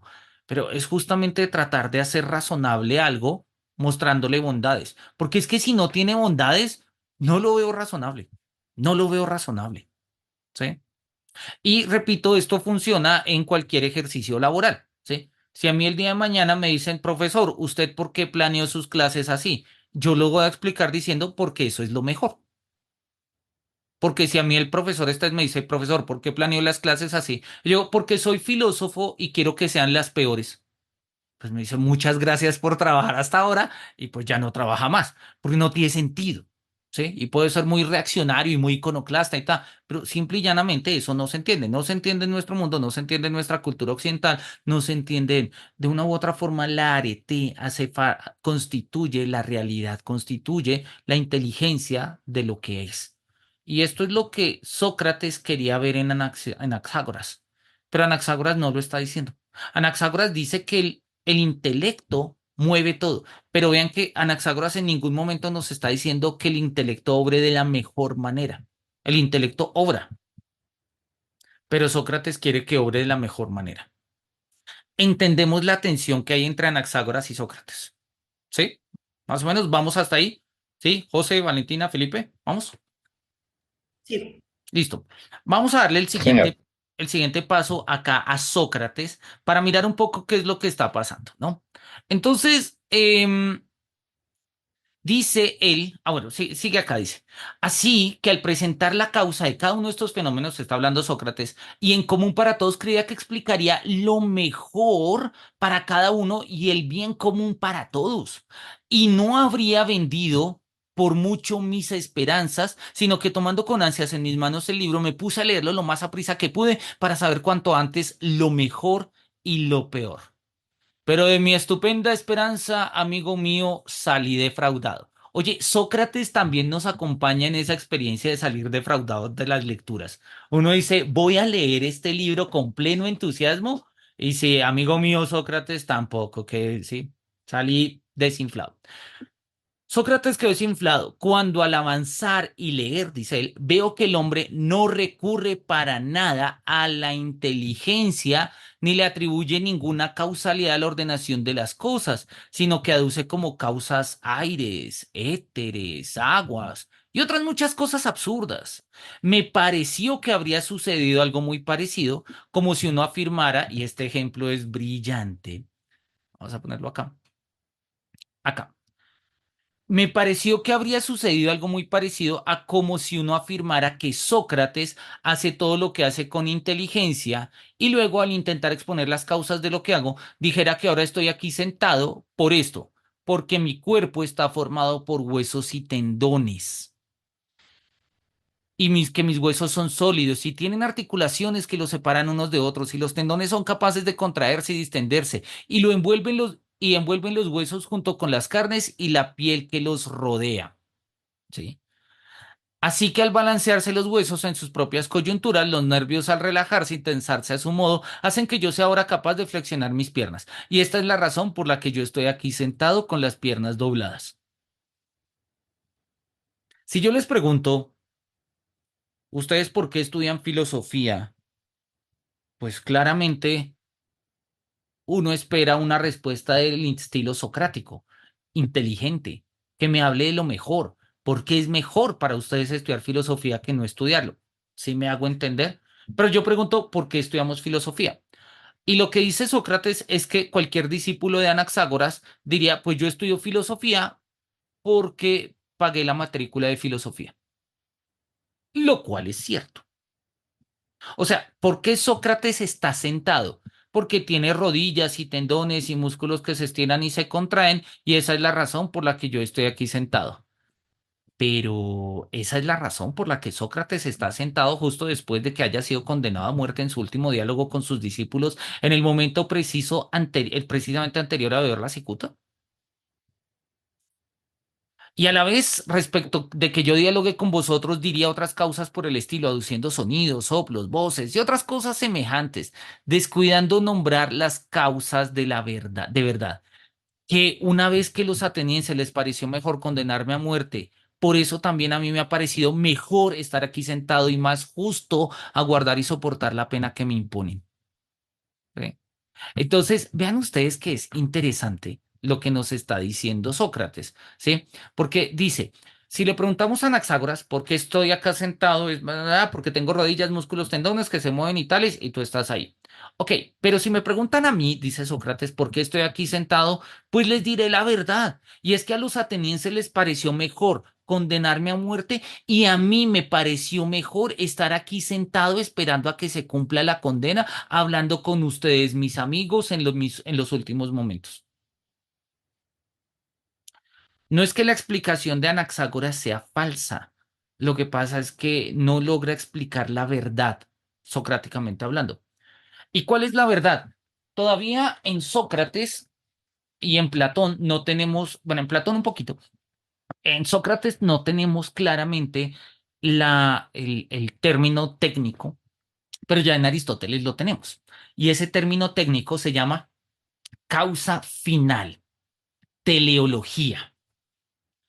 ¿Qué es la teleología? El estudio de los fines. Aristóteles diferencia cuatro causas. Causa eficiente, el que hace algo. Causa material, la materia a la que está hecha algo. Causa formal, la forma que adquiere el algo a través de la causa eficiente. Y causa final, la razón o destino o finalidad por la cual hacemos algo. Muchas veces cuando nosotros preguntamos el por qué, no estamos preguntando causas eficientes. Nosotros estamos preguntando causas finales. ¿Sí?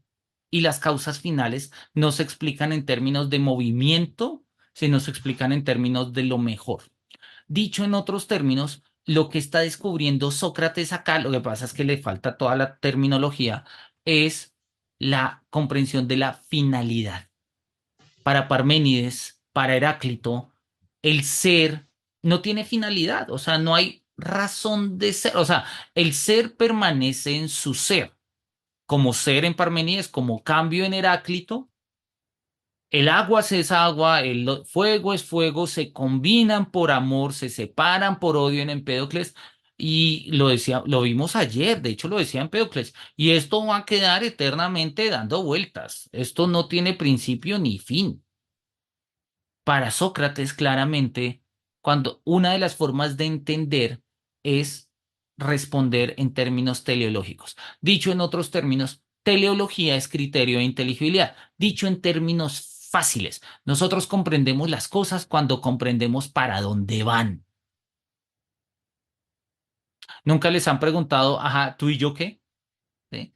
Eso funciona en muchos contextos, ¿sí? Porque es como, bueno, ¿y esto para dónde va? ¿Sí? ¿Para dónde va un negocio? ¿Para dónde va una relación? ¿Para dónde va un compromiso? ¿Para dónde va? Necesitamos ponerle una causa final a esto.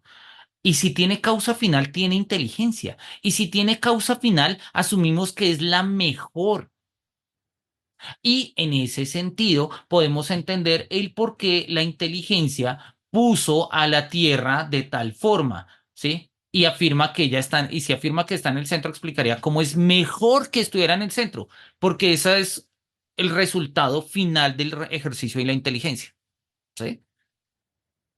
Y esto es algo muy importante en la filosofía socrática, platónica y sobre todo aristotélica. En la filosofía aristotélica va a ser tan importante, pero tan importante que para Aristóteles, cuando las cosas han logrado, digamos, han alcanzado todas sus finalidades, o sea, todas las cosas que en virtud de las cuales pueden llegar a ser lo que pueden llegar a ser, en ese momento las cosas llegan a la entelequia, son perfectas y dejan de moverse. Para Aristóteles, el movimiento es sinónimo de imperfección. No de imperfección en sentido estricto, el movimiento es sinónimo de búsqueda de perfección. De arete, lo que pasa es que él no lo dice así, pero pues es lo que estamos hablando. La quietud es un estado de perfección.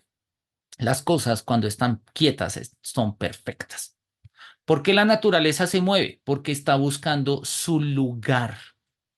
¿Sí? Y si el fuego sube es porque el lugar del fuego es el cielo, las estrellas. Y si las piedras caen es porque el lugar de la piedra y de la tierra es abajo, es el suelo. ¿Sí? Pero en el momento en el que alcanzan su lugar, ya no se mueven más, porque ya están en el lugar que les corresponde. O sea, es- están en el sitio perfecto. O sea, están en orden. Entonces vemos cómo lo que, y esto sí es nuevo, y esto es completamente nuevo con Sócrates y con Platón, Sócrates en este caso, está peleándole a Anaxágoras, que Anaxágoras solo habla de causas eficientes. ¿Por qué estoy aquí sentado? Porque tengo rodillas. No jodas. Estoy aquí sentado porque me condenaron a muerte. ¿Les pareció mejor condenarme a muerte? Y mis últimos momentos de vida me parece lo mejor que puedo yo hacer es estar aquí sentado hablando con ustedes. Esa es la razón por la cual yo estoy acá sentado y no porque tengo rodillas. Aun cuando el hecho de que tenga rodillas me posibilita estar sentado. ¿Entendemos el argumento socrático? ¿Sí? ¿No les parece que nosotros en este sentido podemos, o mejor dicho, somos bastante socráticos, para bien y para mal? Termino, Sí. Ve- dale. No, no, no, No, no, no, no, no. quería terminar de leer un par de cositas porque ya van siendo las 8:40 y pues conociéndome me va a demorar estos 10 minutos o algo menos, ojalá, y poder discutir un poquito lo que hemos visto. ¿Listo? Entonces, va a decir Sócrates acá, bueno, y tiene una de las expresiones más maravillosas. Jamás he entendido por qué lo decían así, pero oye, solo porque lo decían así, vamos a ponerlo de otro color, ¿no? Ah, no sé, no me dejó ponerlo en nubecito.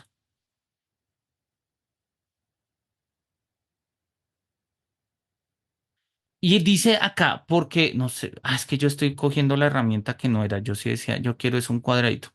Por el perro, por el perro, ¿no? Es una expresión típica del mundo griego, ¿no? Por el perro, ¿no? Es una expresión de juramento predilecta de Sócrates. Es un eufemismo que evita la mención del nombre de un dios. Bueno, yo diría por el gato, ya que soy ¿cómo llaman? Un cat person, ¿no?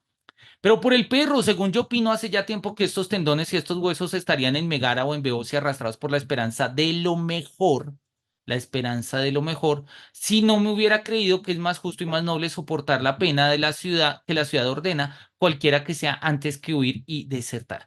Cuando a Sócrates lo condenan, le dicen, ok, Sócrates, dos opciones, o el exilio o la muerte. Y Sócrates dice la muerte. Y todos le van a decir, pero ¿por qué? Y Sócrates va a decir porque es lo mejor. Y lo dice en el Fedón, lo dice en la Apología de Sócrates, lo dice también en el Fedro, lo dice en el Cratil, no, en el Critón. Sócrates está convencidísimo de que lo mejor es quedarse. Dice, si fuera por mis tendones, yo ya estaría lejos. Lo que pasa es que yo no soy solo tendones, ¿sí? Por la esperanza de lo mejor yo ya me hubiera ido, pero por el conocimiento de lo mejor es que me quedo aquí. Llamar causas a las cosas de esa clase es demasiado absurdo. Es demasiado absurdo. Si uno dijera que sin tener cosas semejantes, es decir, tendones y huesos y todo lo demás que tengo, no sería capaz de hacer lo que decido, diría cosas ciertas. Sin embargo, decir que hago lo que hago a causa de ellas y eso al actuar con inteligencia y no por elección de lo mejor, sería un enorme y excesivo abuso de expresión. Y Sócrates lo dice, obvio que las causas eficientes son importantes, obvio que necesito de los tendones y de los huesos para estar sentado, obvio, pero pensar que esa es la razón por la cual estoy sentado, ¿sí?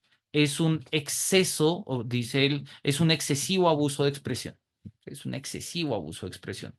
Pues eso no es ser capaz de distinguir que una cosa es lo que es la causa de las cosas y otro aquello sin lo cual la causa no podría nunca ser causa. Entonces Sócrates justamente, y de hecho acá lo van a mencionar, sí, es la diferencia entre causa y condición material que ya está marcada acá. Y es la diferencia entre causa eficiente, causa final, causa material, etcétera. Claro, acá todavía no tenemos una teoría profunda de la causalidad, pero ahí está. ¿Sí? Se está gestando. Y Sócrates nos está poniendo un punto clave, ¿sí?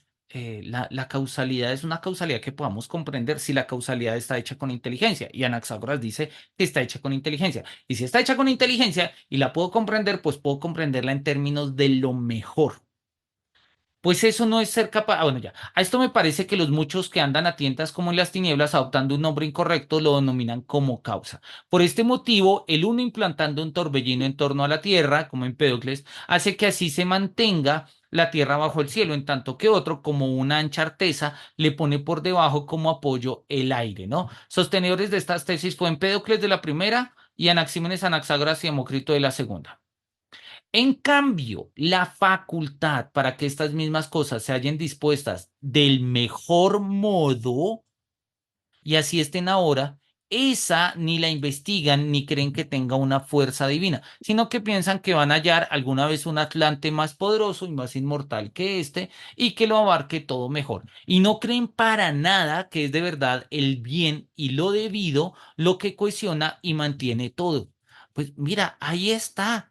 Es el bien y lo debido, es la arete lo que mantiene y contiene todo. O sea, es la arete como fisis. La areté como arjé. Ahí está, mira.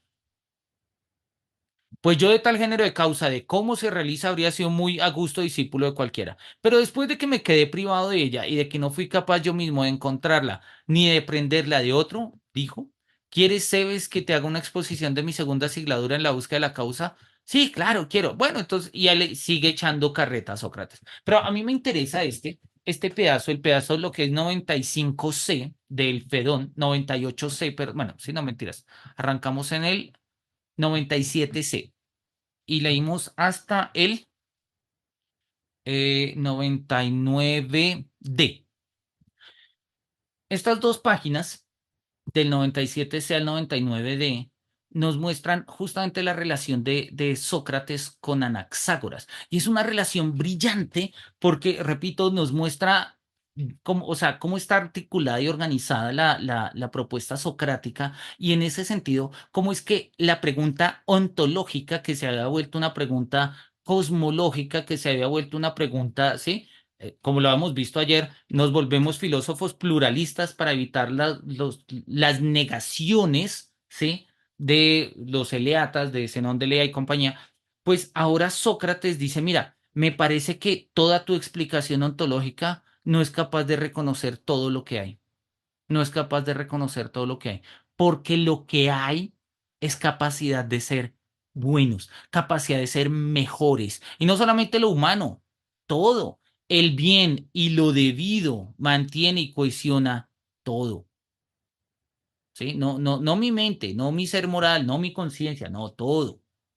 Porque todo tiene una forma de expresarse en términos de lo mejor que puede ser. Y por esa razón, pues las cosas crecen y se mueven y nacen y se cultivan y etcétera. A veces se malogran, pues en el orden del mundo se pueden malograr, pero justamente la idea de Sócrates es que si hay un orden inteligente, tiene que ser un orden moral, en el sentido amplio que lo estamos mencionando. Entonces, así resumimos la idea que en Sócrates se da un tránsito de la arete, perdón, un tránsito del arjé, de la fisis, a la arete, donde para Sócrates la arete como virtud no solamente nos define a nosotros como seres humanos, sino que en el fondo define y cohesiona el mundo. El mundo se entiende en términos de para lo que es bueno.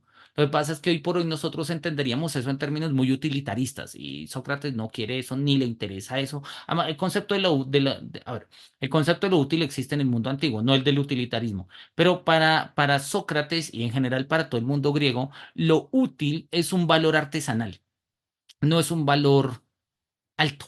Sí, es un valor de los artesanos. Los artesanos son los que se preguntan por qué es útil. Los guerreros se preguntan por el honor. Y los filósofos se preguntan por el saber, por la verdad. Lo útil es pregunta de artesanos y no está mal, pero recordemos que para los griegos los artesanos estaban en el nivel más abajo, ¿sí? Bueno, estaban los esclavos, ¿no? Están los esclavos, luego están los artesanos, luego están los militares y luego estaban los nobles. Entonces, pues la pregunta por lo útil es, o sea, sí, lo útil es bueno, pero hay cosas mejores que lo útil. Lo que pasa quizás hoy por hoy es que nosotros, después de revoluciones industriales, de Stuart Mill, de todo el utilitarismo británico y el pragmatismo gringo, y etcétera, etcétera, etcétera, y pues nosotros hemos llegado a tal punto donde prácticamente el criterio de útil es lo mejor posible socrático. Y ustedes serían capaces de explicar cualquier cosa si logran demostrar que es útil. O sea, hoy por hoy se podría lograr. De hecho, una de las grandes dificultades que a nosotros nos preguntan por qué estudias filosofía es porque es inútil, ¿sí?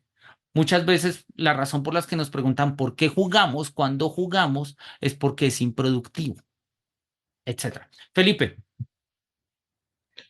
Profe, uno podría afirmar, porque como aquí Sócrates ya hizo el cambio, cambió el switch el chip del arjé como elementos como arjé la virtud, pero es una virtud a la cual el ser humano debe llegar. O sea, uno podría decir que además de cambiar el switch de la antología, también él funda una ética, porque lo que estamos viendo ayer, Anaximandro, o el mismo Anaxágoras, Empédocles, todos ellos no se preocupaban como que el ser humano tiene que ajustar su modo de vivir, su modo de ser a unas condiciones naturales. Pero aquí ya es evidente, ¿no? Porque como si él explica, el mundo está ordenado de la mejor manera posible y asimismo el ser humano pues tiene que alcanzar la virtud para ser el mejor ser humano posible. Y eso es una ética, ¿cierto? No por decir que él es el fundador de la ética.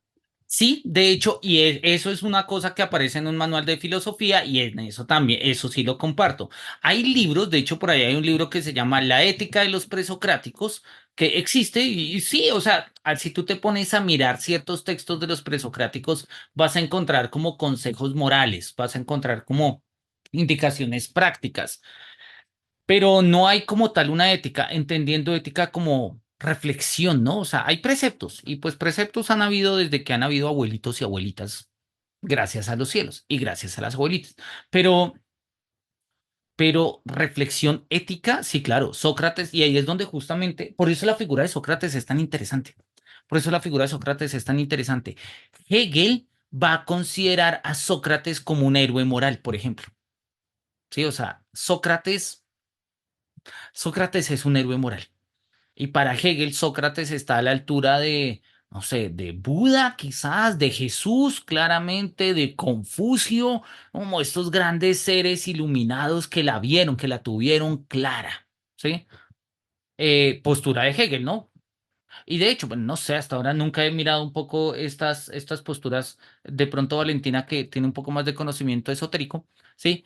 No sé si en alguno de estas ideas de reencarnaciones de seres iluminados, de maestros ascendidos y cosas por el estilo, aparezca la figura de Sócrates por ahí dando vueltas, ¿No sabes que no? ¿no?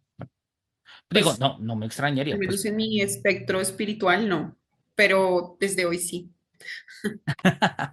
Maravilloso.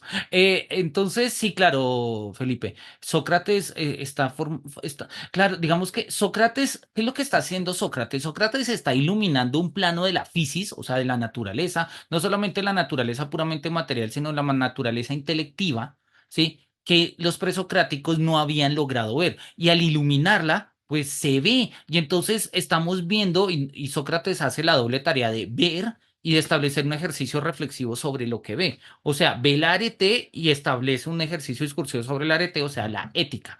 Hoy en día la palabra ética puede significar todo y nada, entonces es un poco aparatoso. Pero digámoslo así, ¿sí? Si el objeto de la ética es el bien y el bien es lo que cohesiona y mantiene todo, pues la ética está al plano de la ontología. ¿Sí me hago entender? Habría que pensar un poco como una especie de mundo de ontología. Lo que pasa es que repito, para nosotros la palabra ética la tenemos tan mezclada de compromisos, deberes y prácticas en un mundo humano que nos cuesta un poco entender una ética más allá de lo humano, ¿sí? Quizás una ética animal la entendemos.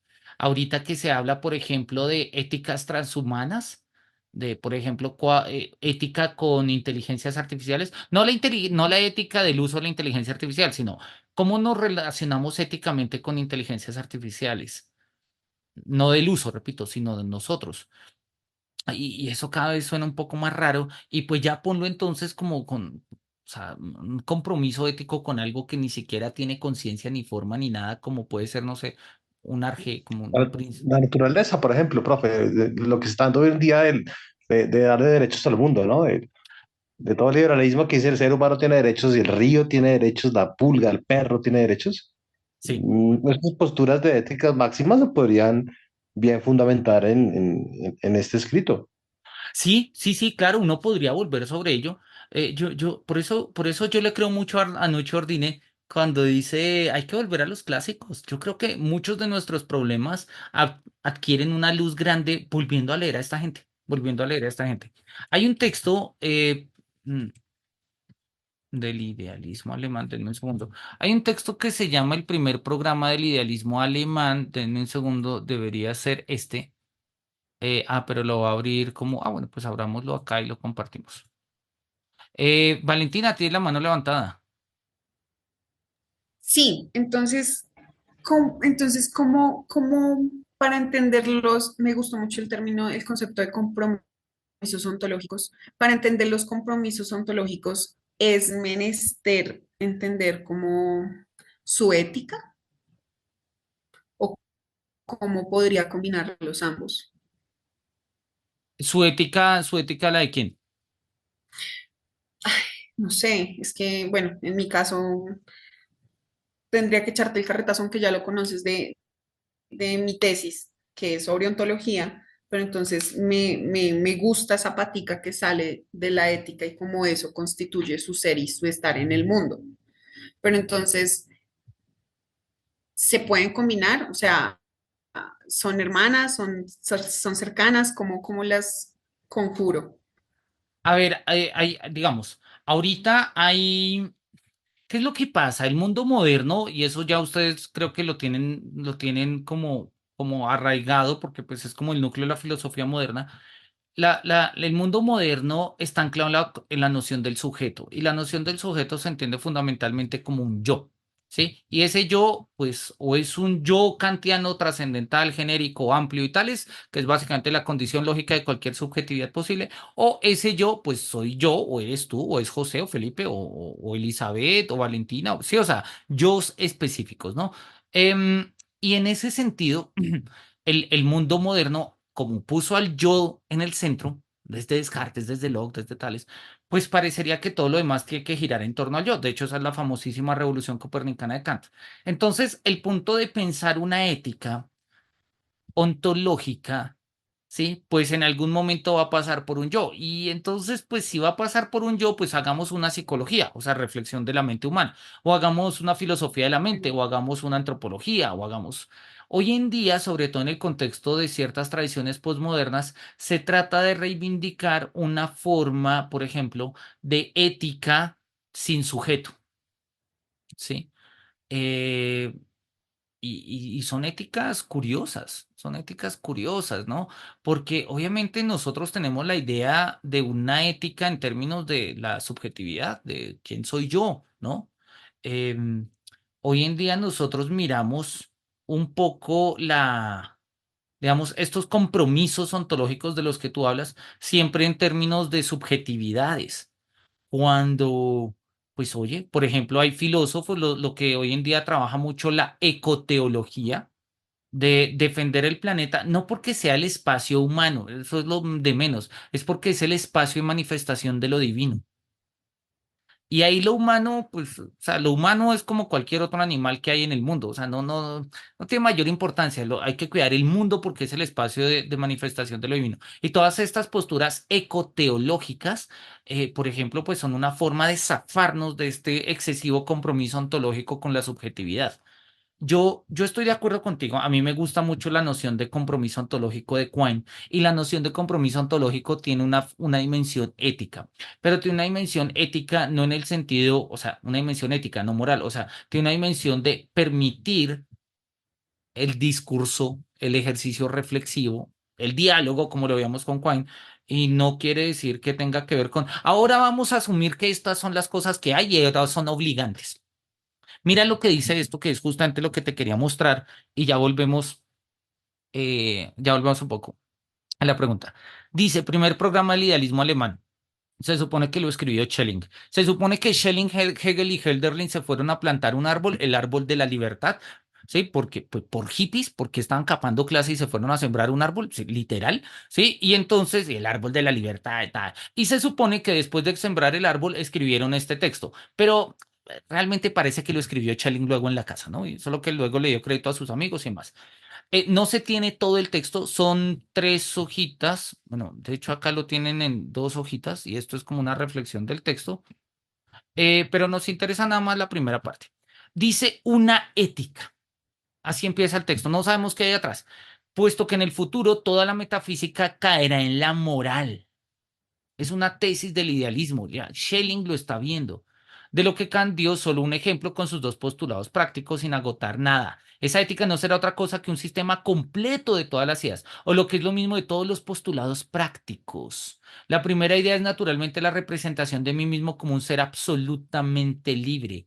Con el ser libre, autoconsciente, emerge simultáneamente un mundo entero, de la nada, la única creación de la nada verdadera y pensable. Aquí descenderé a los campos de la física y la pregunta es esta. Ojo, la pregunta es esta. ¿Cómo tiene que estar constituido un mundo para un ser moral? Nosotros nos hacemos la pregunta siempre al revés, ¿sí? ¿Cómo un ser moral, ¿sí? Está en un mundo físico? Pero acá la pregunta de la que ellos están haciendo es al revés. A ver, yo soy un ser moral. ¿cómo debería estar asumido, ¿sí?, el mundo físico para un ser moral? Quisiera prestar de nuevo a nuestra física que avanza dificultosamente a través de sus experimentos. Claro, y la noción de física de los idealistas alemanes, pues tiene, es poco la física de Newton y es más, lo escribió con ayahuasca. Sí, sí, lo pudo haber escrito ahí un poco entonado. Eh, es un texto bonito, cuando tengan tiempo leanlo, repito, tiene 2 páginas, no es demasiado complicado. De hecho, ahorita lo muestro, hay una frase muy, muy bella ahí al final.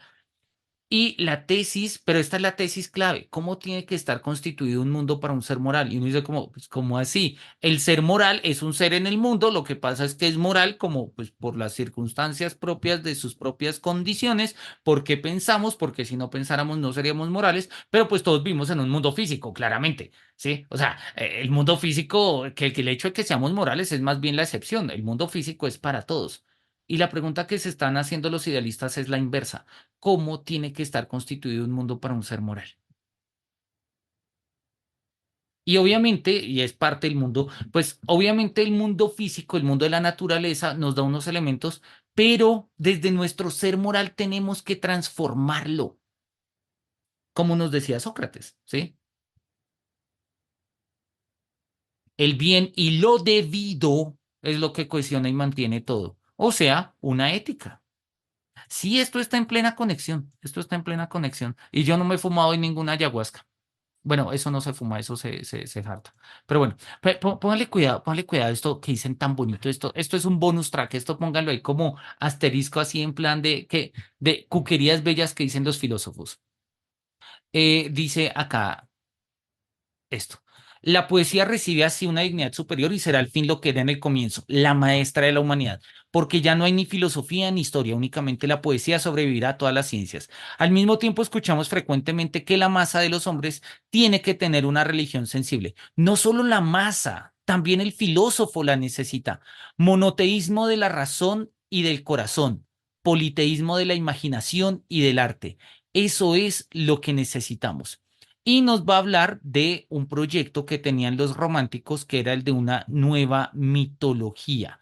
Y lo va a decir de una manera muy bonita. Dice acá, mientras no transformemos, pongámoslo, mientras no transformemos las ideas en ideas estéticas, hasta acá, mientras no transformemos las ideas en ideas estéticas, es decir, en ideas mitológicas, carecerán de interés para el pueblo y a la vez, mientras la mitología no sea racional, la filosofía tiene que avergonzarse de ella. Así, por fin, los hombres ilustrados y los no ilustrados tienen que darse la mano. La mitología tiene que convertirse en filosófica y el pueblo tiene que volverse racional y la filosofía tiene que ser filosofía mitológica para transformar a los filósofos en filósofos sensibles. Entonces reinará la unidad perpetua. Esto es muy clásico, ¿sí? Reivindiquemos la mitología, reivindiquemos la ética como principio supremo de configuración de lo real, no como algo accesorio en el mundo físico, ¿sí? Y reivindiquemos todo esto a tal punto que la mitología le sirva al pueblo para entender, pero que la filosofía se vuelva sensible a través de ella, ¿sí? Una nueva mitología para filósofos más sensibles. Porque obviamente un filósofo insensible, pues escucha lo que estamos diciendo y nos dice, este man se bebió la ayahuasca con Schelling, ¿sí? Y no está diciendo sandeces y está llegando a Sócrates por caminos sinuosos. Sí, puede ser, sin lo de la ayahuasca, pero sí más bien con un ánimo, no me estoy inventando nada, o sea, estoy reconstruyendo principios, fuentes, premisas. Y en el fondo, yo creo que la filosofía nos invita a esto, a seguir pensando. Y creo que es el mensaje que yo siempre he querido dejarles, ¿no? Seguir pensando y seguir pensando. Y obvio, pensar con quienes han pensado, porque es que pensar de la nada, pues queda como muy pandito. Pero cuando nosotros nos vemos a estos textos y volvemos y profundizamos, oye, esto empieza a tener otra forma. Esto empieza a tener como un trasfondo y establecemos un diálogo con gente que vivió hace 200 años, Schelling, un poco más, ¿sí? Con Sócrates, que vivió hace 2500 años, y empezamos a tener un diálogo con la historia que, por lo menos, ¿sí? Se siente chévere, es como hablar con amigos, ¿no? Es como hablar con amigos. Bien, son las 9:05, no queremos cansarlos más. No sé si haya un último comentario que quieran mencionar, hacer, indicar. No sé si resolvió la pregunta que me estabas haciendo, de hecho, Valentina. Sí, pues a mí me parece, ay no, no, este curso está genial. Es que ese último apartado me hace pensar precisamente en mi tesis, que es la comunidad del Pacífico, y cómo ellos a través de su religión yoruba constituyen su ética y su quehacer en su cotidianidad. O sea, ellos hacen literalmente convertir la mitología en su filosofía. Ujú. Entonces es como, ay, qué chévere que tengo un Maravilla, ejemplo para... Ahí están los referentes. Lo que pasa es que luego obviamente hay que buscarlos, leerlos, hacer las transiciones, pero como idea ahí están y yo creo que eso es valioso. Sobre todo, pues tomarlo desde esta perspectiva de transformar las ideas en ideas estéticas. Yo creo que eso es clave, porque mientras nuestras ideas sigan siendo profundamente abstractas y logicistas, estéticas no simple y llanamente significan ideas bonitas. La palabra estesis, aestesis, ¿sí? Significa sensibilidad. Sensibilidad. De hecho, cuando uno tiene adormecimiento en un dedito, le llaman parestesia, ¿sí? Eh, ujú. y de hecho, cuando Kant en la crítica de la razón pura habla de estética trascendental, no habla de arte, habla de sensibilidad, ¿sí? Lo que pasa es que, pues, como el arte entra de una forma sensible, se tomó metonímicamente como estética. Pero bueno, eso es otra historia. Felipe, tiene la mano levantada.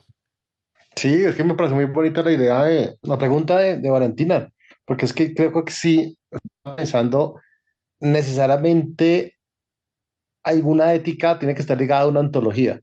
Si nosotros pensamos, por ejemplo, poniendo ejemplo las ideologías del día de hoy, llevadas como a hiperideologías, de que yo soy un libertario, liberador, que los mercados, así se maneja la economía, así se maneja el Estado paternalista, tal y tal y tal, tal. Yo estoy generando un cierto marco ontológico. Y por eso las hiperideologías no pueden ver a sus contrarios. Sencillamente no se comprenden o las anulan o las niegan. Y a su misma vez, pues está dando unas éticas máximas en tanto etos, un modo de ser. Porque si yo soy, por ejemplo, otra postura, una postura veganista, el vegano tiene una postura ética en frente a su compromiso frente al mundo y eso va guiado con un compromiso ontológico. Entonces yo creo que sí va muy deligados cuando se llevan las dos al extremo. Entonces me parece muy bonito el tema y el tema particular, ya que lo mencionas, Valentina, de la región Yoruba, es fascinante. Yo estos días me estaba leyendo, el año pasado estaba leyendo a Nchango el Gran Putas y eso es un cosmos muy, muy bello, ¿no? Todo lo que plantean allí, una mitología, una epopeya bellísima, Es una ontología muy, preciosa, que sí, estoy muy vasta. fascinada. Nomás del significado del Ubuntu, sabiendo que para ellos el hombre no es hombre si no se entiende con su pasado, con su historia, con su presente, con los animales, con su contexto. No, es una cosa de verdad para escribir mucho. Chévere. ¿Cómo es que es el libro que acabas de mencionar? Chango, el gran putas, de Manuel Zapato Olivella. Y él tiene en el libro un índice de los términos yorubas. Sí, sí, sí. Y ahí está el Sí. término del buntu y el muntu. ¿De qué significa el hombre? Y dice, el hombre no es el individuo, el hombre es un conjunto de muchos temas, ¿no? Es una antología del hombre. El hombre es hombre en cuanto tiene pasados y tiene futuro y tiene presente y tiene hijos y tiene abuelos y vio muertos. Es una cosa bellísima. No lo Ujú. terminé, El año pero pasado lo reeditaron. Está chévere. Ah, sí, sí, es bien chévere. lo estaba escuchando. De hecho, hace poco estuve escuchando, escuché, no lo he leído, no lo he leído, y lo tenía acá y está, creo que está para consulta virtual en la biblioteca Luis Ángel Arango, o sea, para consulta en línea. Les voy a compartir el link por acá por el chat por si les interesa. Uy, sí, gracias.